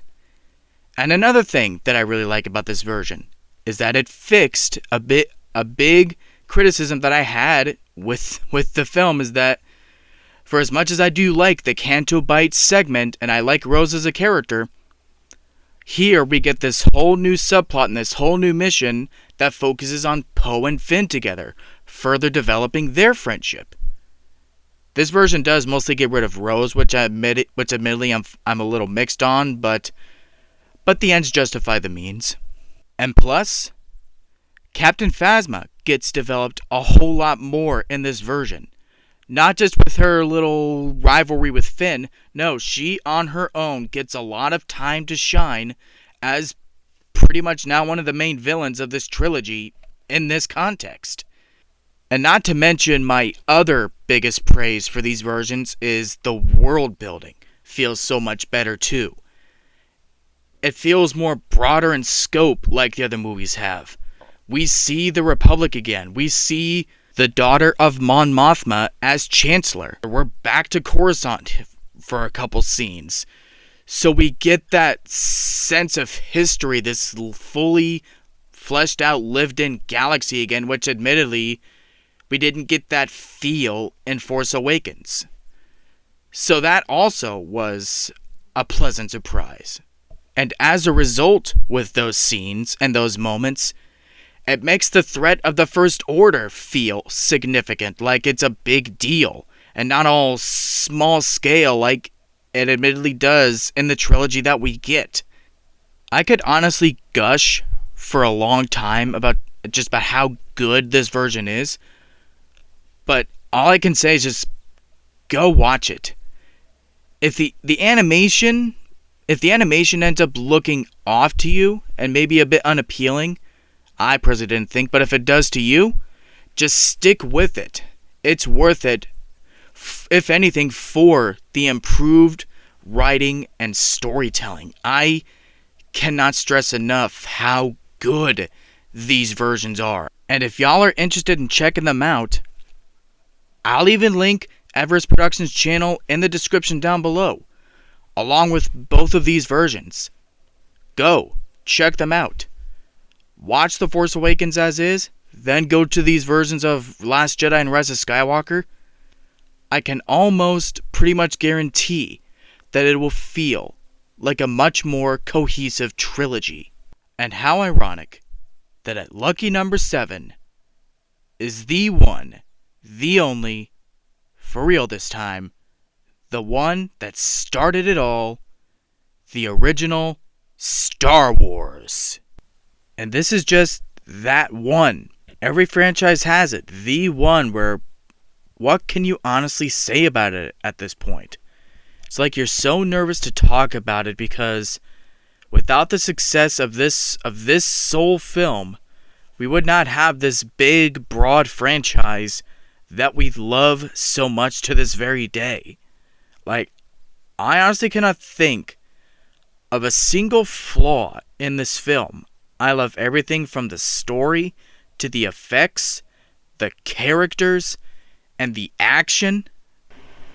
Like, I may love Obi-Wan in the prequel era the most, but it's all owed to this film for introducing this character and how interesting he was. Luke Skywalker, as whiny as he is in this film, I sort of give the same defense to Anakin in The Phantom Menace. You know, he still has a bunch of enthusiasm. He has this thirst and taste for adventure. He just wants to be free and live his own life despite loving his family. And Han Solo, the smuggler with a heart of gold. Do I need to say anything about his arc? It's great stuff. And Leia, able to be a badass heroine without having to implement the message. I mean, granted, that wasn't anywhere near a thing back in the day, but you get what I'm saying. And Darth Vader, even though he would become infinitely more interesting and badass in the later films, especially the next one, although I do gotta give the edge in this film to Tarkin as far as the villain that I enjoyed slightly more. I mean, don't get me wrong, Vader's a bad motherfucker. He's out there cracking necks in the opening of the film, torturing Leia with the probe droid. But Tarkin, he openly authorized the destruction of a whole planet.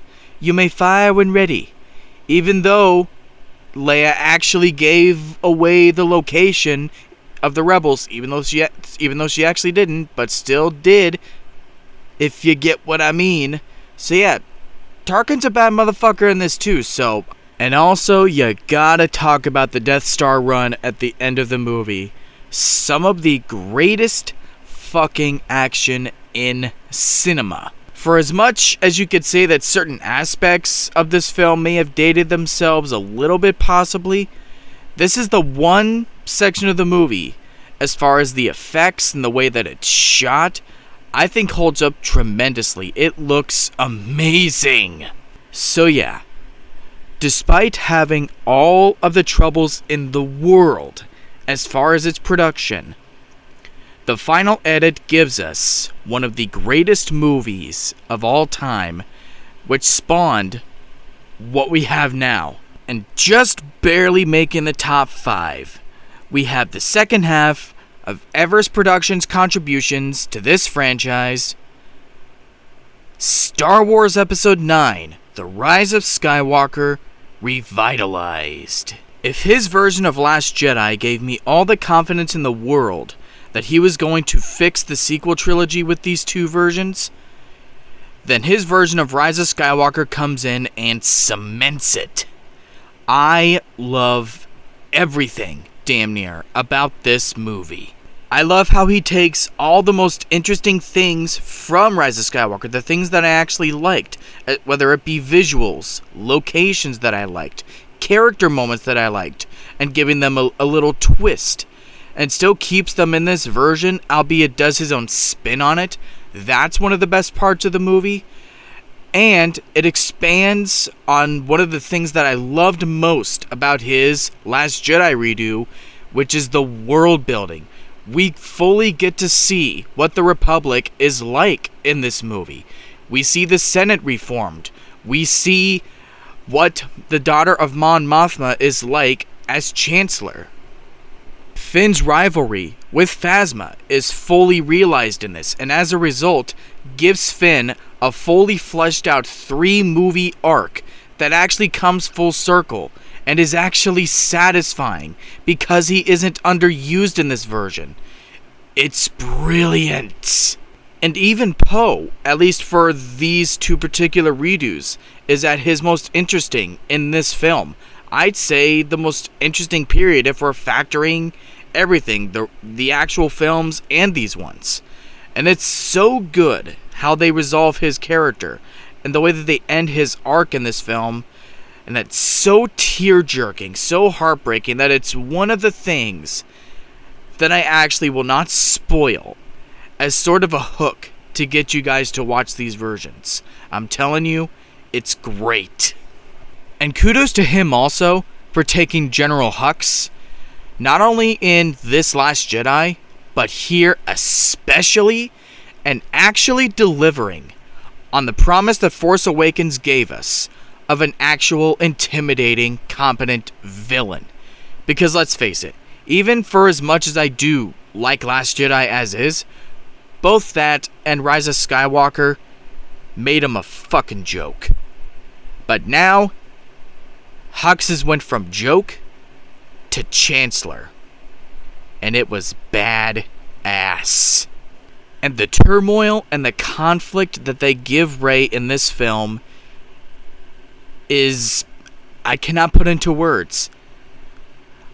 It's another thing that I honestly will not spoil, but the most that I will say is that the resolution that they give between her and Luke, particularly at the very end of the movie, it's probably the most tears that I have had watching these two versions.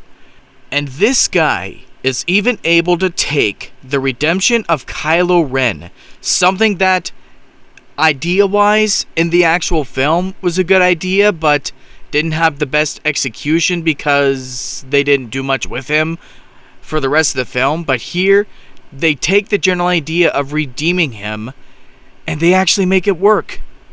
Not only that, but they keep the scene with him and Han Solo, different location, sort of a different context, but they keep all the reasons and the emotional weight. Everything that brought me to tears in the actual scene is still intact here, and oh god, I love it. But my two absolute biggest praises for the movie are this. 1. Thank you so fucking much for looking at Anakin's sacrifice in Return of the Jedi and saying, you know what, unlike the actual movie, I'm going to keep that intact. I'm going to see to it that that still actually means something. What this dude does, which this was brilliant. I'm telling you, it was brilliant. The way that he structures it is that he makes it look like, okay, we're still going to go with Palpatine resurrected and back from the dead somehow.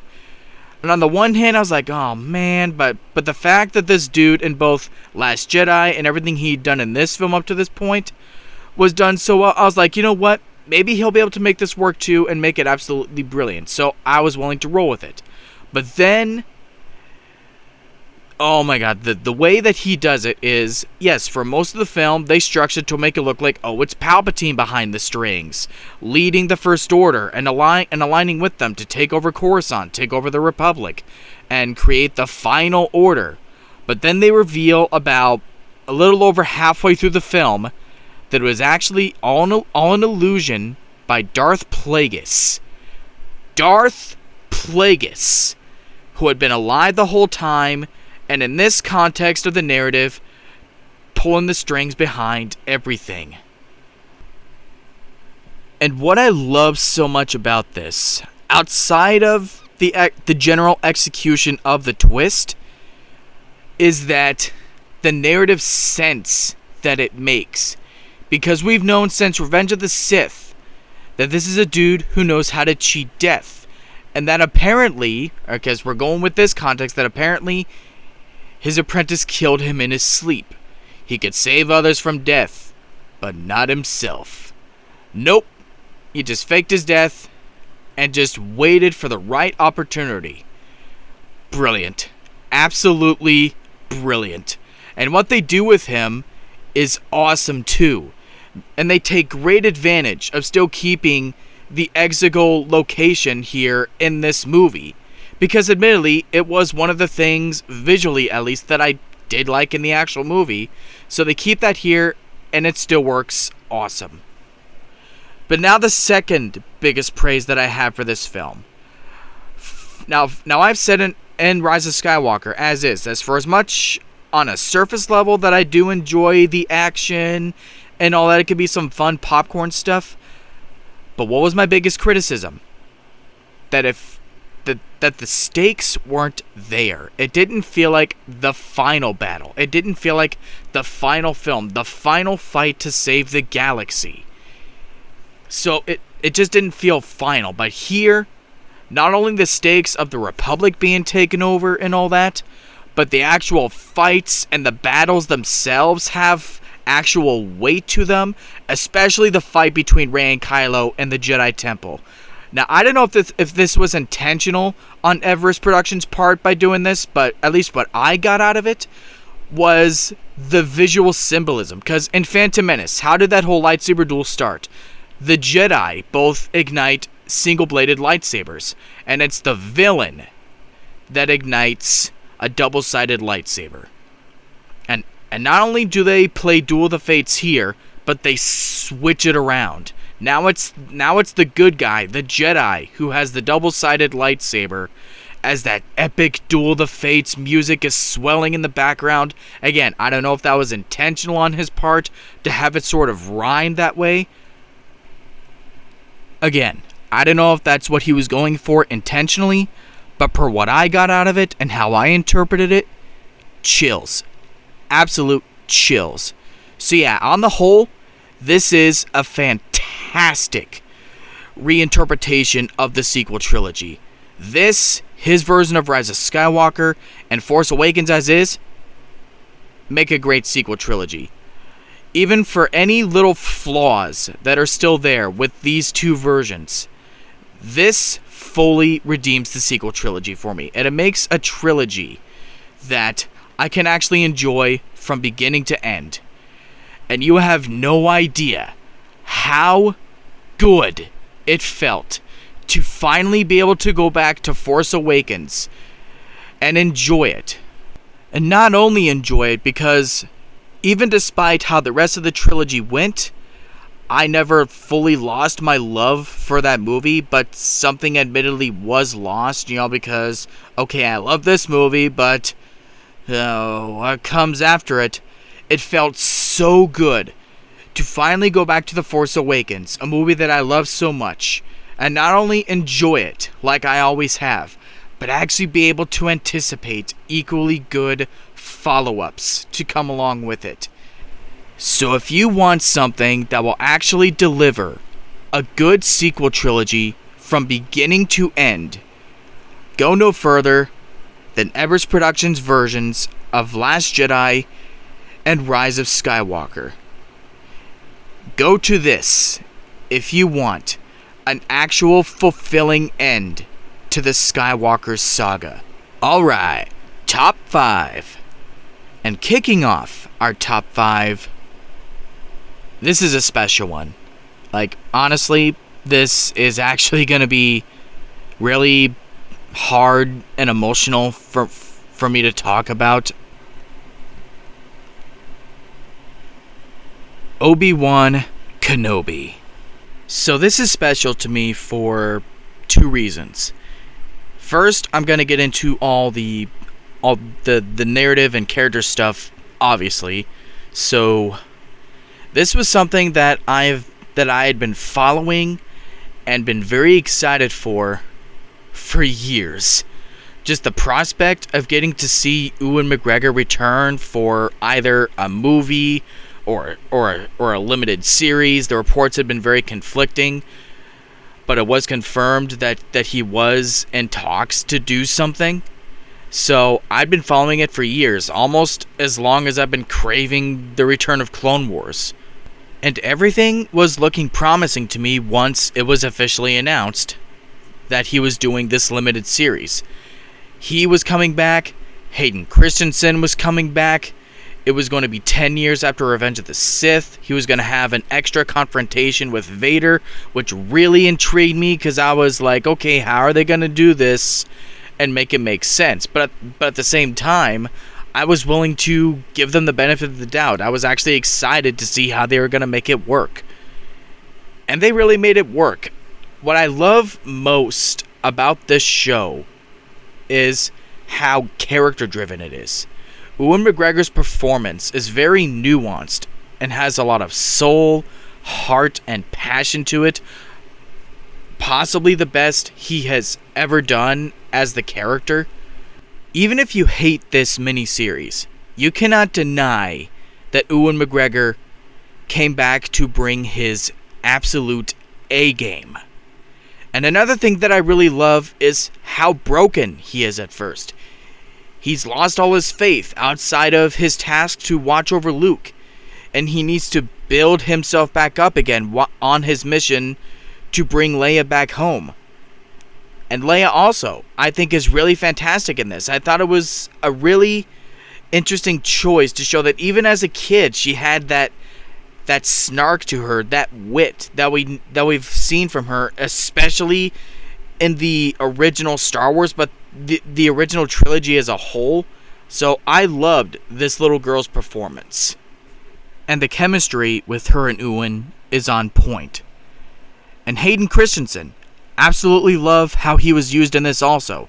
He not only does a great physical performance as Darth Vader, but what I love about the flashbacks that they give back to his days with training with Obi-Wan as an apprentice.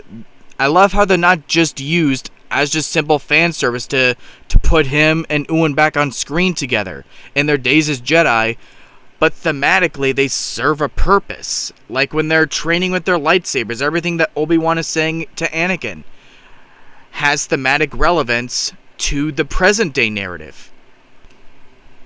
And the final battle between these two, with Obi-Wan and Vader, is probably up there with Revenge of the Sith as some of my favorite lightsaber action that I've ever seen.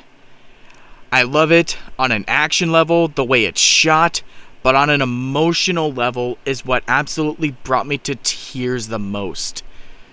Like, that whole part where Ewan is all like, yo, I'm sorry, Anakin, for all of it. Oh my god, that brought me to tears. I wept that night when this episode aired. But what I love also about this on a narrative level is, I don't know if this was intentional on their part, but how it sort of covers a loose end from Return of the Jedi. When Luke is confronting Vader there, and Luke's trying to appeal to his humanity, his compassion, and Vader is all like, Obi-Wan once thought as you did. And in context of Revenge of the Sith, we see a little bit of it, but it wasn't the focus. We didn't see it fully. But here, we see it full on. And that is what justified this whole story for me. And I'm on the side that thought that the actress did a fantastic job. So all those little nitpicks aside, this is just a series that works really well for me. It was worth every single second to see Ewan McGregor back for this.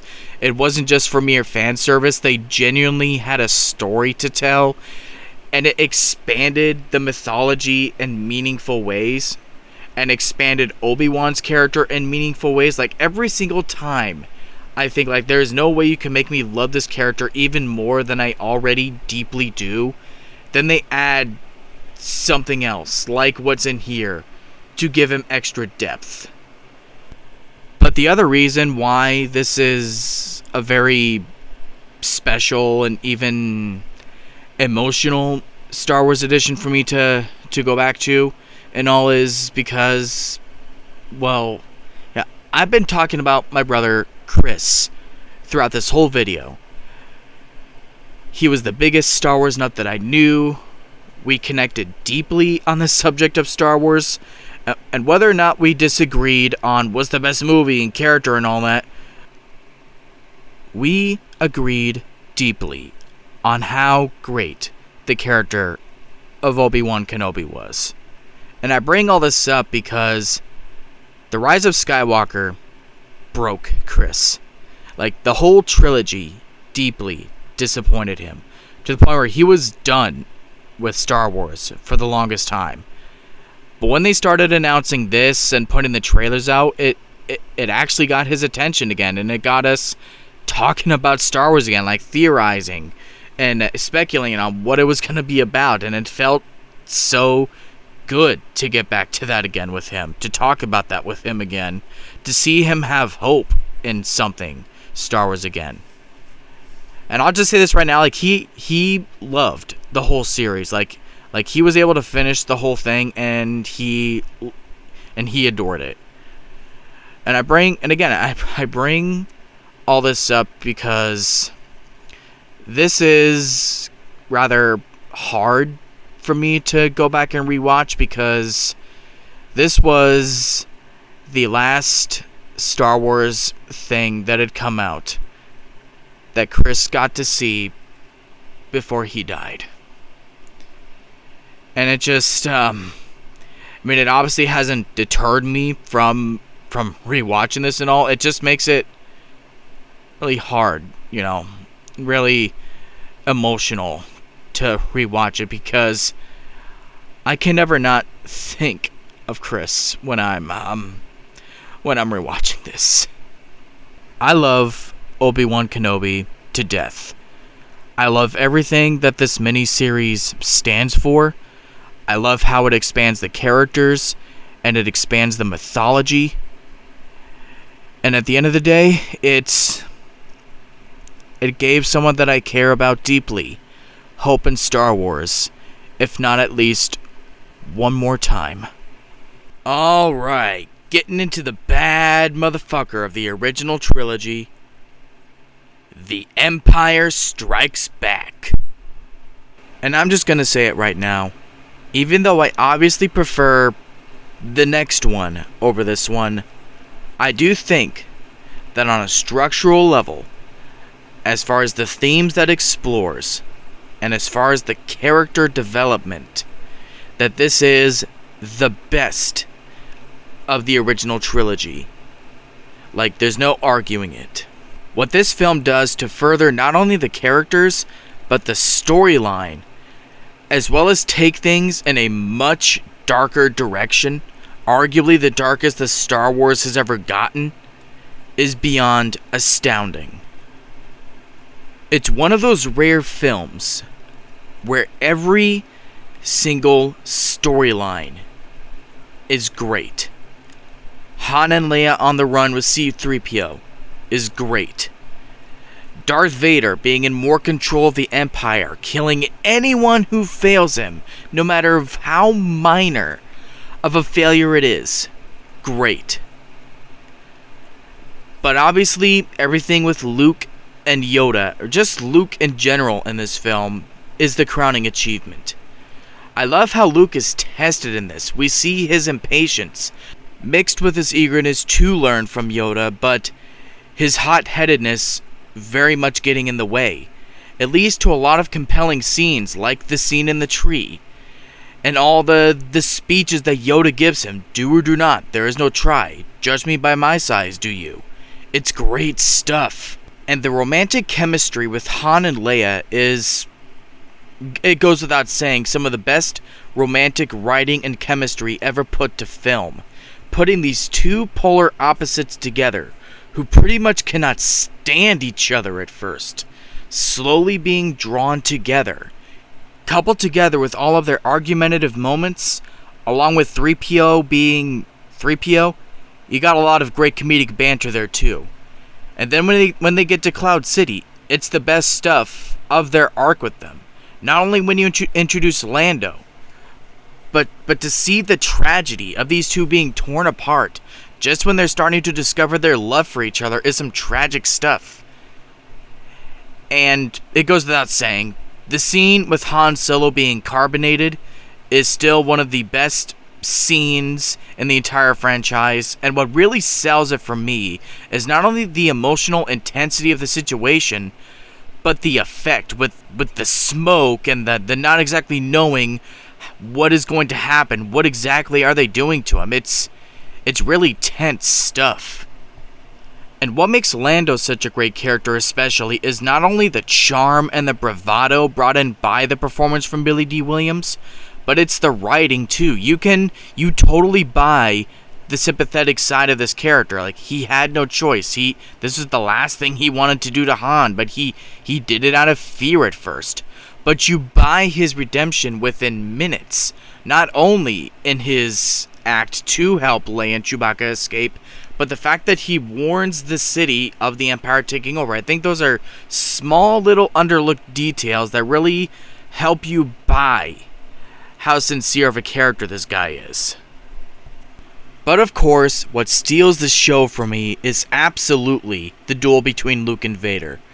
While not my all-time favorite lightsaber duel in the whole franchise, I mean, it's one of them, but I will say it's probably the scariest lightsaber duel.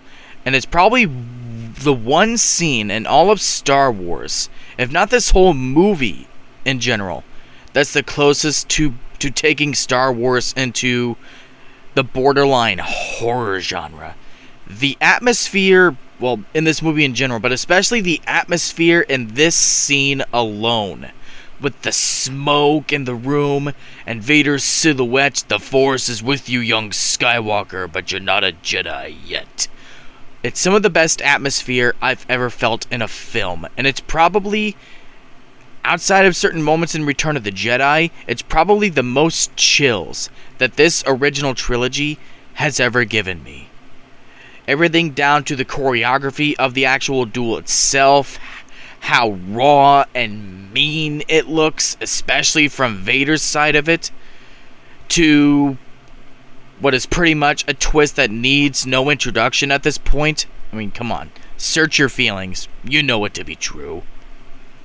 So yeah, while it may not be my favorite of the original trilogy overall, I do think it is the best one because of everything that I said, with the dark reveals and the implications that it leaves us off on, leaving us with chills and quite literally on the edge of our seat waiting for the next one.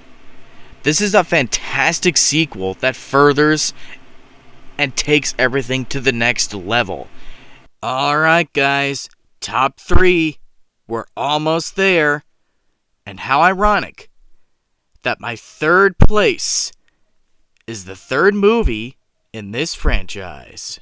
Return of the Jedi. What? You were expecting something else? Now it's interesting because most fans, when they were kids, most likely, their favorite was Return of the Jedi. And then when they grew older, they took more to A New Hope and especially Empire. And while I do attest to what I said earlier, that Empire is, on all counts, the best of this trilogy, Return of the Jedi has just always been my favorite. As a kid, to where I am now. And what still to this day continues to put it above the other two of this trilogy especially, is that it just has the most powerful moments of this original trilogy. And not only that, but it has a lot of the most inventive ideas also. Which says a lot coming from a whole trilogy full of inventive ideas. But in this trilogy, I know, common theme with me, but what I like that a lot of people seem to be on the fence on is the Ewoks. I'm all for the whole idea of the forces that you least expect, these primitive forces, being able to take on a full army, an entire empire, with all the latest technology and all that, all the weapons, the troops and all that. But they're taken down by little Ewoks with a bunch of sticks and spears and all that. Just the general idea that hope and help can come from anywhere, from where you least expect, and in the ways that you least expect. I think it's profound stuff. And I will admit, even though I do think it's fun, like it is a fun segment of the movie, the whole opening with getting Han back from Jabba the Hutt and all that, while Jabba's a cool character, it's a cool effect and all that, and you see a lot of other cool creature effects, it admittedly takes too long, and it is the weakest part of the movie for me. I mean, the whole fight at the end by the Sarlacc pit more than makes up for it, but again, it is definitely the weakest part of the movie. But of course, everyone's absolute favorite part of the movie is my favorite part too, with Luke's journey, trying to turn Vader to the dark side, struggling with his own internal darkness, resisting the temptations of the Emperor, trying to turn him to the dark and all that. It's all set up perfectly in the beginning of the movie with Luke's final moments with Yoda. I mean, his death scene is heartbreaking on its own, but it all comes to a head at the end with that awesome lightsaber duel, which I think I might like more than the duel between Luke and Vader in the previous movie. All the emotional weight and the tension, and that scene especially where Vader's nagging at Luke, if I'm gonna turn Leia to the dark side if you won't join me, bitch, basically. And when Luke goes all ham on his ass, like the choreography and the score, you feel Luke's anger. It's the most powerful moment in the whole trilogy for me. Like, that scene alone cements it for me. But then the tears come with the redemption of Anakin. Now, I'm going to go more into this with Revenge of the Sith about how I think it perfectly rhymes with the motivations and reasonings for Vader's redemption here. But even in this film alone, the way that Luke is getting to Vader, trying to appeal to his humanity, is perfectly set up all in its own right. And it feels earned because of the scene you get earlier with Obi-Wan. No, you get the hints of the good person that Anakin used to be.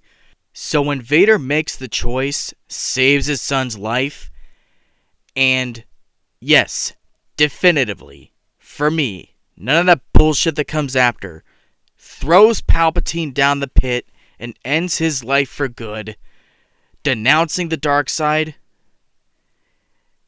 much like another film that I'm about to talk about here in a little while, it's one of those few scenes in the franchise where it gets me to tears every single time. Just stick with the original version of the scene. Like, if you know, you know. You don't need any actual dialogue to know what's going through his mind. Even though you literally cannot see the look on his face, with the moment and the emotion, you can tell what he's thinking. There was no dialogue necessary for that scene. And then moving on to the actual ending of the film, I'm sorry for as much flack as the special edition changes get, and don't get me wrong, some of them are pretty bad, but the changes to the ending scene in this movie, I widely prefer to how it actually was. Because I've seen the original cut of this movie, and I'm sorry, yub nub, it don't do it for me. What we have in the special edition, it's a more fitting ending for this movie and this trilogy.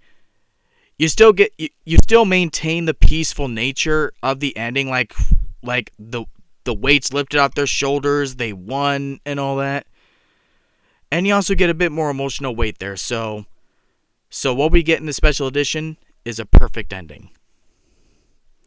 And that's pretty much this movie in a nutshell. While the opening admittedly takes too long to get going and all that, when the movie does get going, it gets fucking going. And it delivers some of the best emotional weight, action, and payoff that you could ever ask for in the third chapter of a trilogy. All in all, Return of the Jedi just fucking rocks. No pun intended. Alright, so my runner-up is pretty much the one thing in this franchise, outside of the movies, that defines my love for Star Wars. Star Wars: The Clone Wars. I love this show so much that not only for the longest time was it the defining aspect of why I love Star Wars so much, but it was and is my favorite TV show of all time, period. And whereas the majority of the fan base sees this as a correction of the prequels, it makes the prequels so much better. It makes Anakin's character so much better, which I get all that because of the prequel hate that there was for the longest time. But for me, given how much I just grew up loving that trilogy anyway, to me this was just more awesome Star Wars content set in that part of Star Wars. Although, I do have to compliment, absolutely, how much this show fleshes out and gives more depth to things in the prequel trilogy that yes, while I liked, certainly could have been fleshed out more. We see the clones fleshed out more, how they're all given their own separate distinct personalities. You really see them as people in the show. It's one of the best things that the show does. And also how it takes characters that you either may not have liked that much, or even already loved especially. There's one character especially that I can think of that I loved, and this show fleshes them out even more and gives so much depth to someone that you already love. Yeah, we had a rocky start with the movie. Even I'll admit, the movie was a mess. Given the fact that it wasn't even made or intended to be a movie in the first place, but I digress. It was a total mess. But in fact, what I'm going to do is, I'm going to go in order, starting with the season that I like the least. Yeah, the least. All the way down to the season that I like the most. And just highlight the arcs that I like most from each season. Starting with season 3, all the best stuff in this season, I'm sure no one would dispute, is all in the back half. The Night Sister arc, it's great how we get to see this new side of Ventress, not only with her being betrayed, but seeing her backstory. And it was interesting seeing one villain go after Count Dooku, and another villain going after them, villain versus villain. And of course you have Anakin and Obi-Wan in the mix later on. But it's one of those interesting villain versus villain arcs, pretty much, that this is not the first time this show has done it, but it was dark, it was complex, and I liked how they did it. Then you got the Citadel arc, which that might be my favorite arc of the whole season, just because I like the vibe and the tone of it. And I even dig the tragicness of the ending, where their whole mission in this was to get an imprisoned Jedi out of this place, but he ends up dying anyway, so they end up having to be rescued anyway throughout all this scuffle, and it was just heartbreaking. And then you have the Mortis arc, which is weird and trippy. It feels so different, yet at the same time feels very Star Wars. And I love every second of it. I thought it was an idea that was explored extremely well. With the daughter being the light, the son being the dark, and the father, for now anyway, being that middle ground, keeping the balance. And I love how, at least for a short moment, Anakin sees his future. He sees what he becomes. And for similar reasons, like how we're going to get to here with Revenge of the Sith, he only joins with the villain. Welcome back to the channel, everybody. So, it's finally come to this. We're finally here. I'm finally here, doing something that I honestly never thought that I would do. And no, it is not because I'm afraid of the toxic fanboys and anything they would throw at me. It's this. Another subtle, brilliant way with how this rhymes with the rest of the saga. And then you have the finale with Ahsoka being captured and being saved by the Wookiees and all that, which I'll admit it's probably my least favorite season finale to any season of this show. I mean, it's not bad, but But as this show will show, we get much better finales. Then you got season 6, where it pretty much starts strong and ends really strong. But honestly, I like the opening more. The ending is an amazing arc though, with Yoda discovering these mysteries of the Force, like is this really Qui-Gon talking to him? And then he trains with these weird priestesses and all that. Then that vision where he's fighting Palpatine and all that. And then the final bit where he's talking with Mace and Obi-Wan.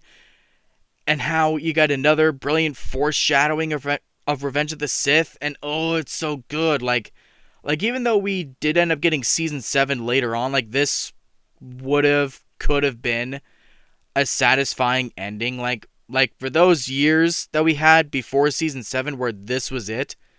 This was okay, now like fully satisfying. You could argue that there were some characters and arcs that were left dangling, but this was mostly a satisfying ending for me. But I'm sorry, the opening of the season slays everything else in this season. Like, the arc with Padme meeting up with Clovis again ain't bad, you know, it's kind of cool to see some character development there and how Palpatine gains control of the banks. And you get a cool, like, unique team up with Jar Jar teaming up with Mace Windu to save his girlfriend or whatever. But I'm sorry, the opening of this season slays everything else. I love this arc. Pretty much the Order 66 arc, you could call it, or the Clone Ship arc, or whatever you want to call it. I love it. It's so tragic because we're following Fives here, which I always go back and forth between whether it's him and Rex being my favorite clone character of the series. But you get him discovering this whole conspiracy with these chips being planted in their heads, where the Kaminoans saying that, oh no, it's to prevent them from going all haywire and getting violent and shit. But come on, we're putting the pieces together. We know where things lead. We know what this is really for. And it's so brilliant the way they write it, to where you are fucking rooting for Fives to expose all this shit, but deep down, you know how it has to end. Like, you know how it's going to end. And dude, they don't disappoint with the ending. Like, dude, I cannot tell you how much I cried having to see Fives die in this show. Like, part of me saw it coming because, we never saw him again after that. He wasn't one of the clone characters that showed up in Rebels, so I'm like, yeah, he probably fucking dies, but part of me was hoping I'd be wrong. But oh my god, this whole arc is so brilliantly tragic. Then you got season 1 here, which you could argue is better than the other 2 seasons I've already talked about, but I gotta be honest, like, a lot of this is admittedly nostalgia. But there are a lot of episodes here that I actually do want to defend as being just as good as some of the rest. Even though, like, I know this and season 2 kind of get the rap of, like, oh, these are the kiddie baby seasons, the childish ones. But I'm like, nah, there's some grimy shit in these ones too, guys. Like, I think you need to rewatch this. But this is an instance with this season where it's interesting because while there are definitely some arcs here, like some 2-parters here and there, and 3-parters, and a lot of them are great, like the whole capturing Gunray arc that ends with Kit Fisto and his apprentice battling General Grievous in his lair. If I had to talk about an arc, like a multi-episode arc, that is my favorite arc. But this is an instance where a lot of my other favorite moments of the season stem down to the singular episodes. Some that I really want to point out here being the Trespass episode where Obi-Wan and Anakin are on that Orto Plutonia with the Avatar-looking people, and they meet the Talls and all that. And why I love that episode is not only the atmosphere with the snow planet, but the lesson that Obi-Wan gives the Senator at the end. It's a pretty profound lesson. And then you have the Hidden Enemy episode, which is probably my favorite episode of the season. I think it's something that adds more layers to these clone characters and really shows how, yeah, they're more than just clones of a person. Like, these are people that have their own desires and have their own wants and all that. And for better or worse, in this case worse, we see the effects of that in this episode where they're betrayed by one of their own. And you know what? I'm actually going to give a mention to the very first episode of the season also. It's not only a great Yoda episode, but once again, it all goes back to the clones, showing their individual humanity. The scene with them in the cave together, I think, is a great example. Like, clones you may be, but the Force resides in all life forms. Long as the war, only by surviving it will you prevail.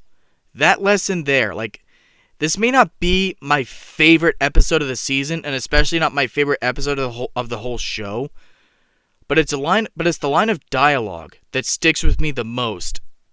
I mean, especially one of the ones of the whole series, but from this season especially, it sticks with me the most. Then there's season 2, which, between these two seasons, I'm sure almost everyone would agree this is better than season 1. But the two arcs that stand out to me most in this season, one is the Geonosis arc, which for some reason, I don't know why, but I always see that arc brought up as one of, if not even the worst arc of the whole show. Which I've heard a couple complaints that I sort of get why it just treads old ground. We've already been to Geonosis. Why are we doing all this again? But on the one hand, I get that, but I think the action's really cool, and I think it's like the third episode of this arc that really makes up for because of the world building we get with Geonosis. So that's what justifies this whole arc for me, because we get the Geonosian Queen, how she has this hive mind, and it's all looking all zombie-like, and it's probably the closest to horror that we've seen not only the Clone Wars go, but maybe all of Star Wars goes. Like, it's up there with some moments in Empire Strikes Back as, like, some of the most horror genre that Star Wars has ever gotten. And of course, there's some development with not only Anakin and Ahsoka's bond, but there's just some great character development for Ahsoka herself. Not only with the friendship that she makes with Barriss Offee, which comes back to play in a later season, but we see some of the best examples of how resourceful Ahsoka is able to be when she more or less has to take care of herself, like on her own. And I thought it was really great. You got some other really good moments here from the Grievous arc especially. I thought that's some of the best that Grievous has ever been as a character. The Holocron arc is interesting for how it fleshes out the Jedi Order and all that. And the Zillo Beast arc, of course, is great with its monster movie inspired influences and all that. I thought the influences were obvious but done very well. And of course, you have a great finale with the return of Boba Fett wanting revenge on Mace Windu for killing his dad. Like, you could say it's an obvious, easy, simple motivation to go for, but once again, the execution is what makes it great. But in my opinion, the crowning achievement of the whole season is, of course, the Mandalorian arc. You already know by now how much I love Obi-Wan as a character. And while I've always loved him as a character because of the prequels and the originals, it was this arc that, how I said earlier, how this show takes characters that are already widely beloved and gives them so much more depth. And I love what they do with Obi-Wan here. How he, too, had a past romance. You not only got some funny banter with Anakin kind of poking at Obi-Wan about it and stuff. Like, go find your girlfriend. Right, Anakin, she's not my... That's some funny shit. But Satine is a really great character. I think her whole worldview is fascinating. How she will be quick to defend herself, but at the end of the day, she tries as hard as she can to stick true to pacifism. And you see how that clashes with Obi-Wan's view. Being a general, being a Jedi, having to be out there fighting to protect the common people and all that. But we also see their friendship and the remnants of love that deep down, despite their opposing sides, is still there. And you feel the longing in Obi-Wan's character. How some part of him maybe wishes he would have stayed with Satine, been with her. It's one of the best moments in the show where he even says it like had you said the word, I would have left the Jedi Order. Like, oh, my heartstrings. You're not just tugging at them, you are ripping them out. So yeah, this whole arc is just a testament to one of the show's greatest strengths.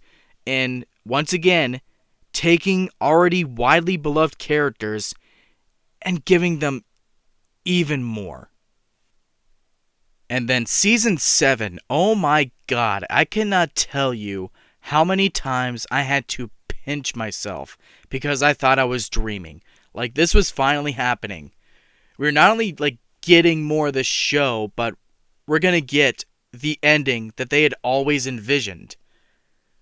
And when I say they paid off and then some, they paid off and then some. Like, oh my god, dude. Like, I'll admit, the only thing keeping this from being runner-up season instead of third is the fact that you have the middle arc there with Ahsoka and the sisters that she's working with, which, I mean, yeah, the ending of that arc does well to tie into the final arc of the show with the scene that it leaves off on, but the arc itself is like that's my issue. You could have figured out just a general better story for picking back up with Ahsoka after she left the Jedi Order. You still could have ended it the same way, with somehow Bo-Katan and her soldiers recruit Ahsoka to help her reclaim Mandalore. But the central story here is what I think you needed to change. It's not terrible. It's not awful, unwatchable, or impossible to get through, but it is the season's weak link. But thankfully, the season does open pretty strong. Once again, not the best arc of the show or anything, or even one of the best. But in this context, with how long the show had been gone and all that, I do think that this was the perfect type of arc to return the show with. Just some good old clone versus droid nostalgia. There's a little bit of a twist here with these Bad Batch characters, they're deformed type failed clone experiments or whatever, but otherwise, just some good old clone versus droid nostalgia, like the good old days of the show.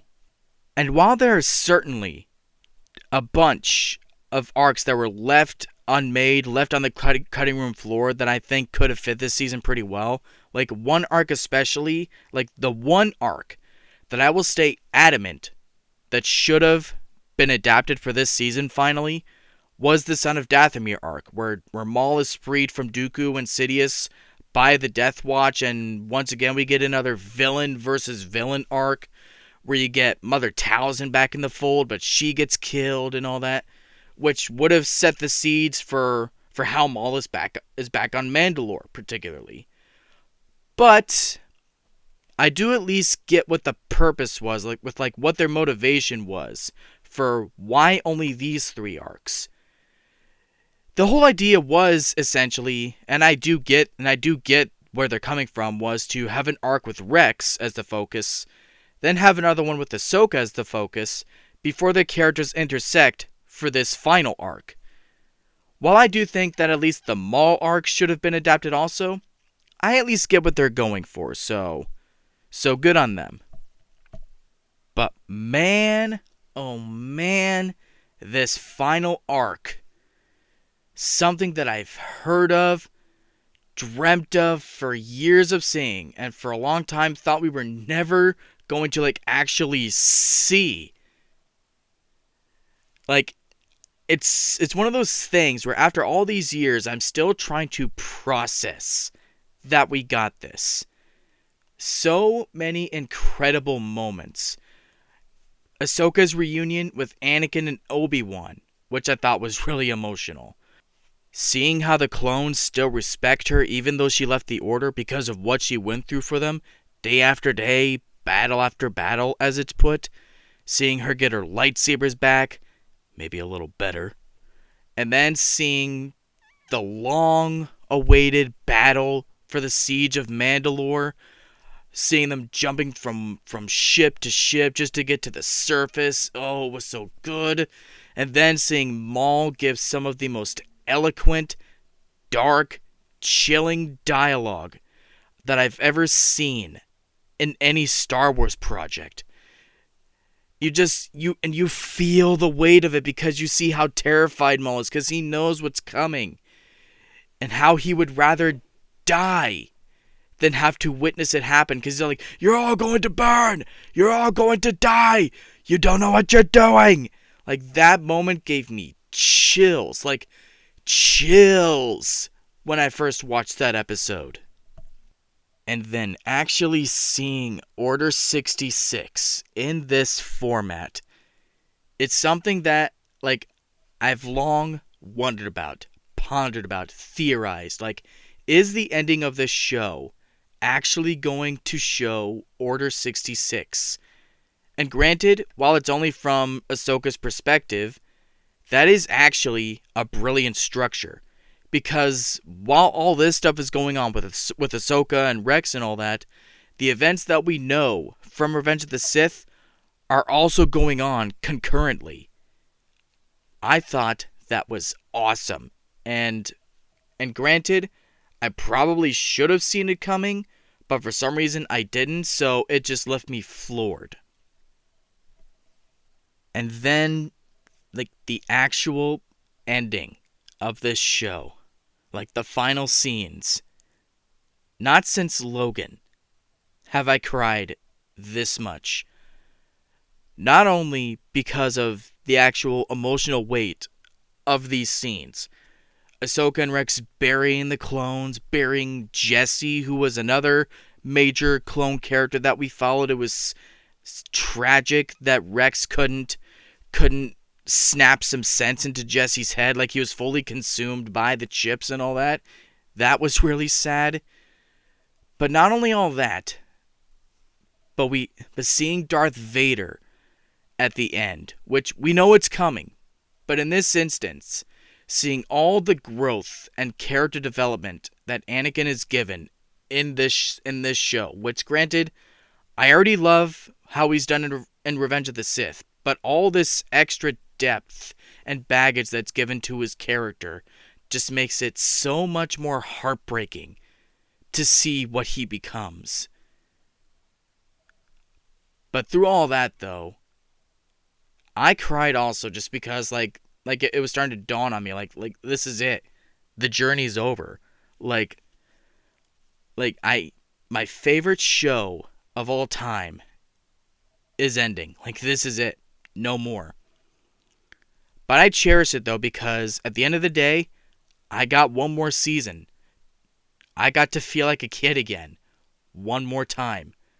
Friday nights, an episode every week, sitting down with all my junk food and all that, ready to see what happens next. Like, it's something I didn't think I would get to feel again, but I got that back, and I'm sad that it ended, but I'm just glad that it happened, you know?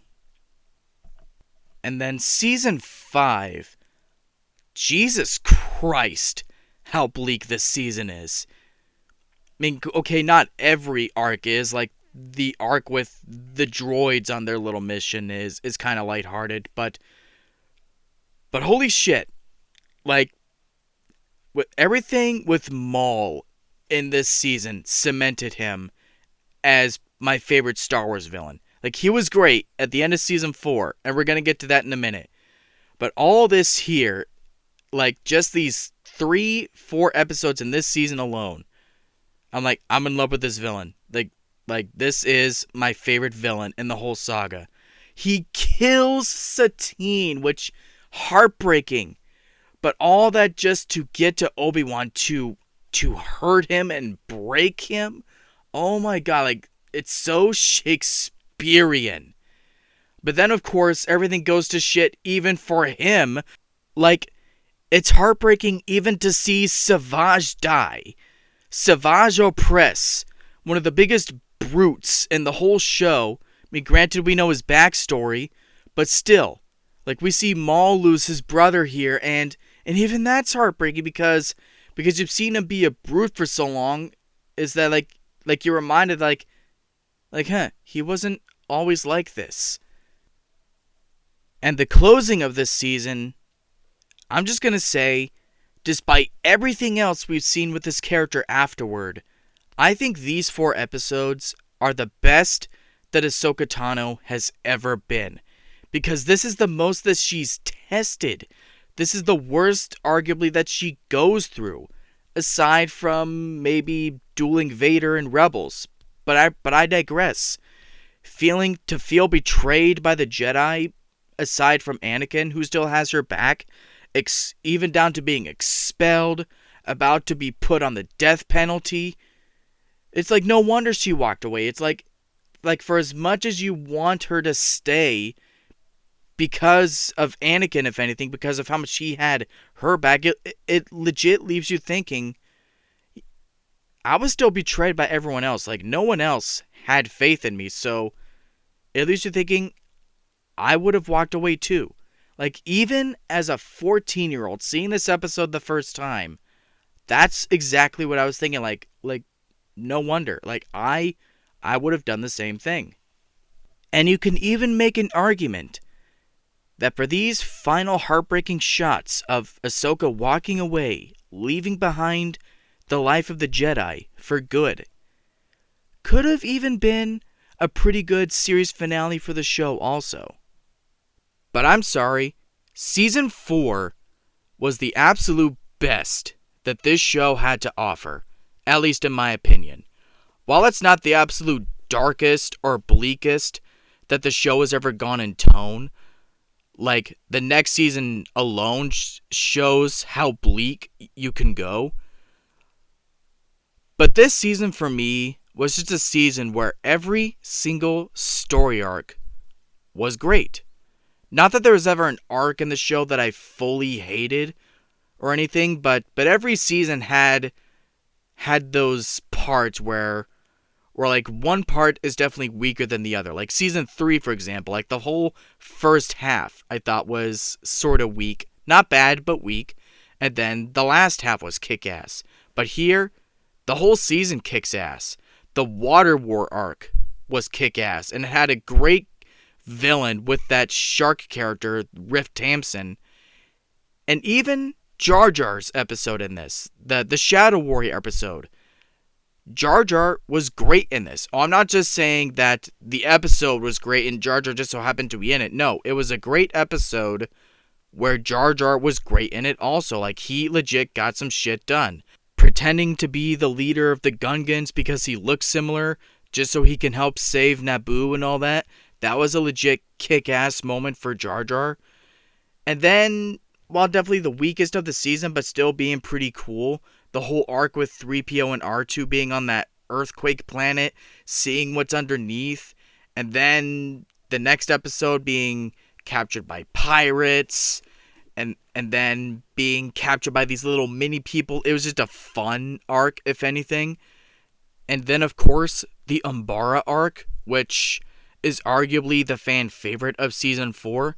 It's not for me, but it is fucking incredible. Krell is an incredible, complex antagonist at first, if only because the clones don't like his leadership, turned full-on villain once you see what's really going on with this guy. Like, everything that goes on, like turning them all against each other because they hate his leadership, they don't like how he runs things, all down to the last episode in the arc where he turns the clones all against each other because, oh, they're dressed up as the enemy.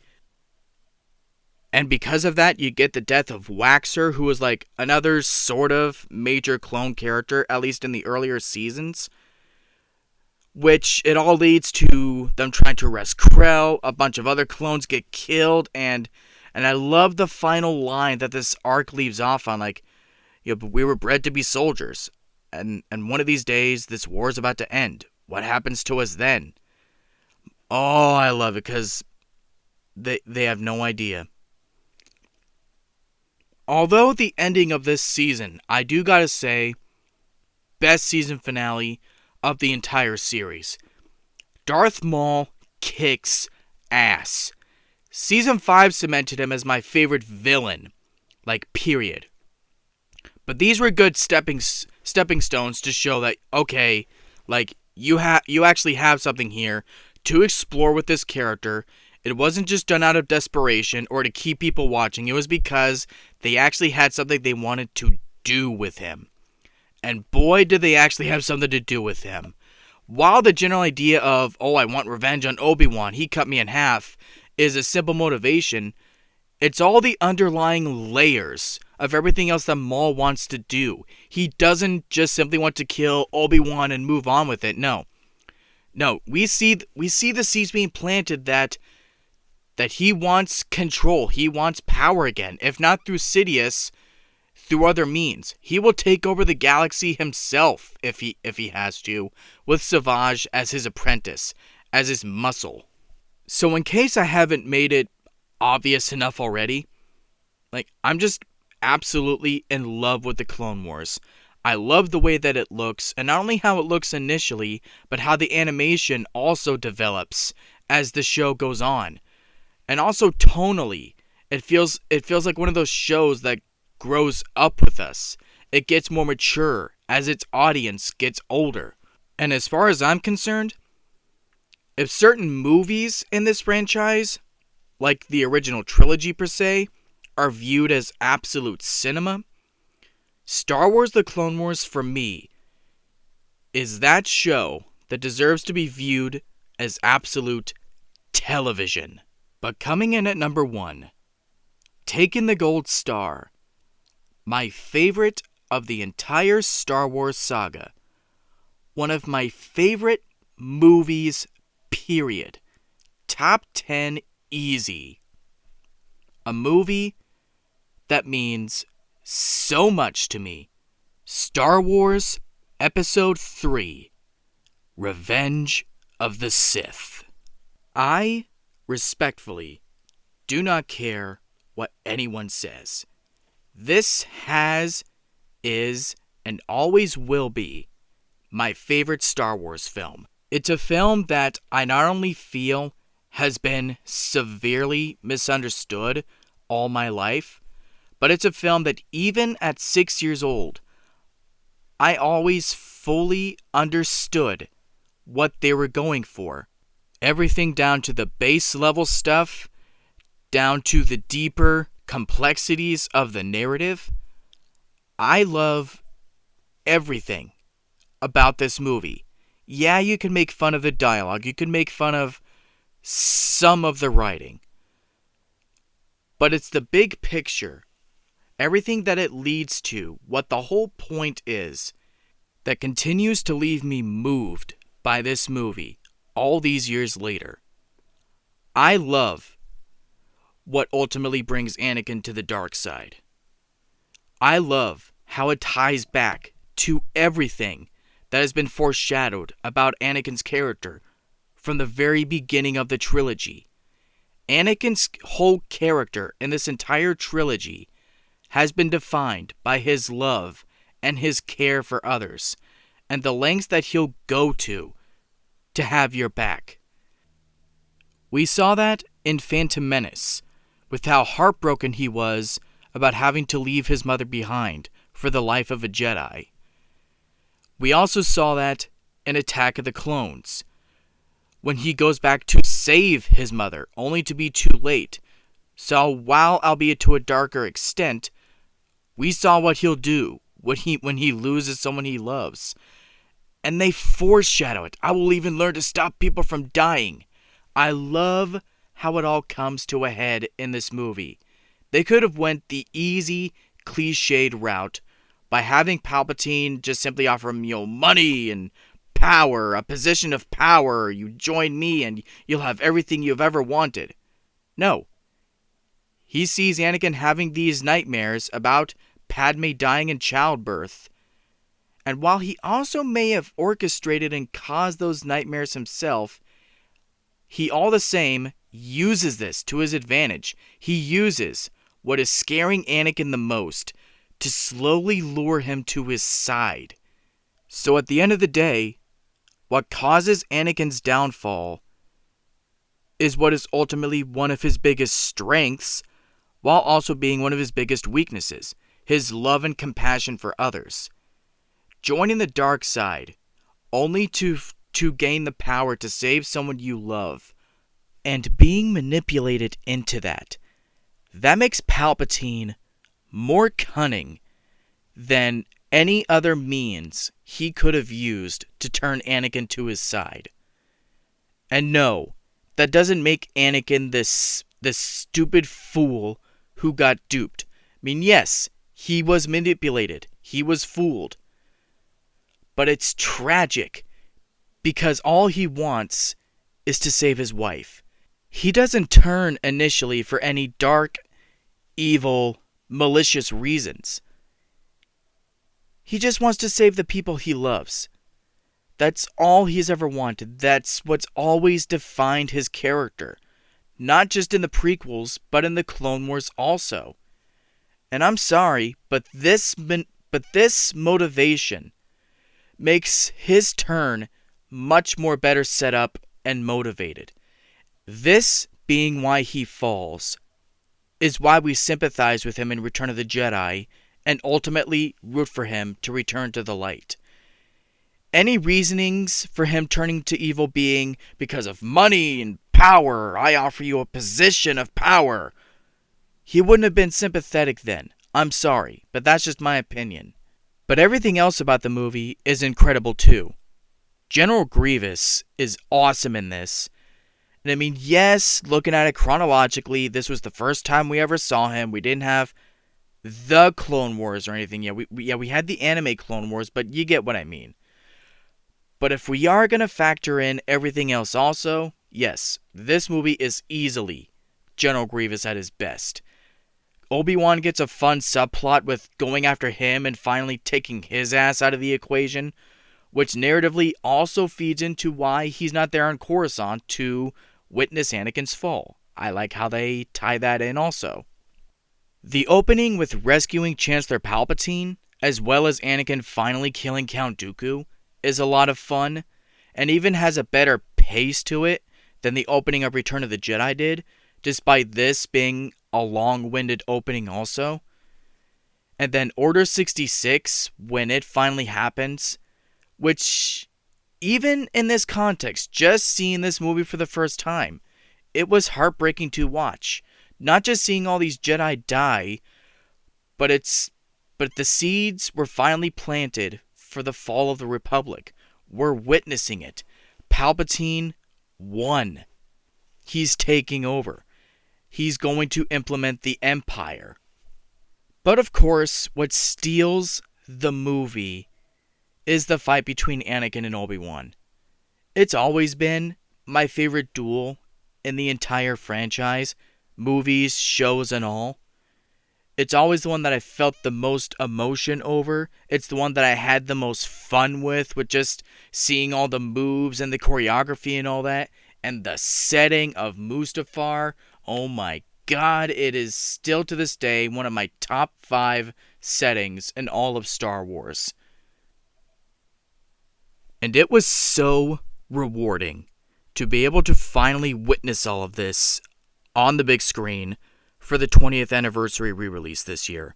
Like, as of making this video, I got to see it 3 times. And it got me so emotional every single time. And a lot of the same scenes and moments got me every single time. All of the action, the emotional weight, Obi-Wan being the most badass that he has ever been.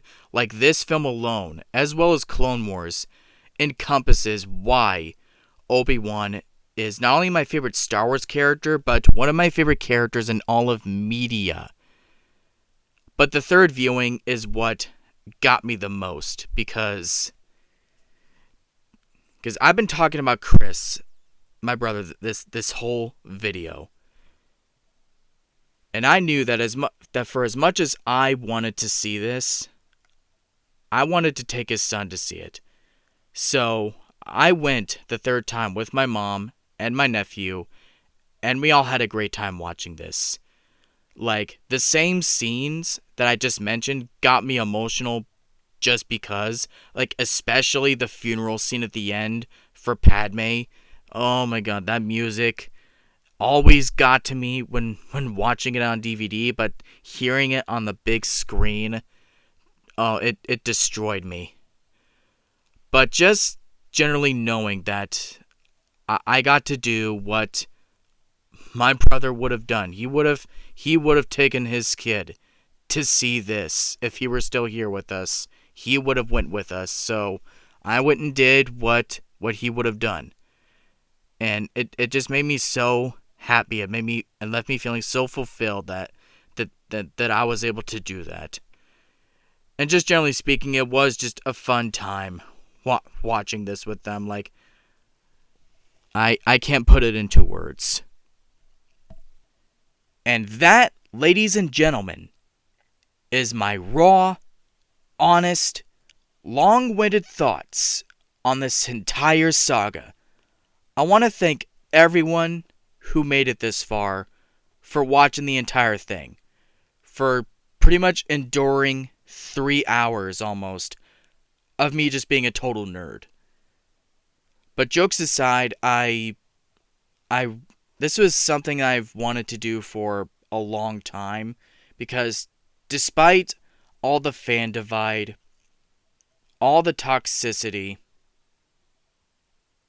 I never find myself wanting to give up on Star Wars.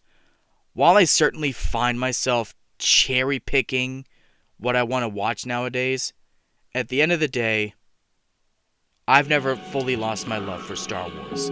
I still watch what I love, pick what I want to watch. I still get excited every now and then. I just find myself wanting to stay a fan because it's what my brother would have done. And it's what he did to the very end of his life. Like, Kenobi, as I mentioned earlier, gave him hope in Star Wars again. So if he never gave up on Star Wars, then I'm never going to either. So, thank you all again for the likes, views, continued support, and in this case, not being a dick in the comments section. And if you're here, finding my channel for the first time, and you like what you see, like, comment, subscribe, and to all of you, always remember, the Force will be with you. Always.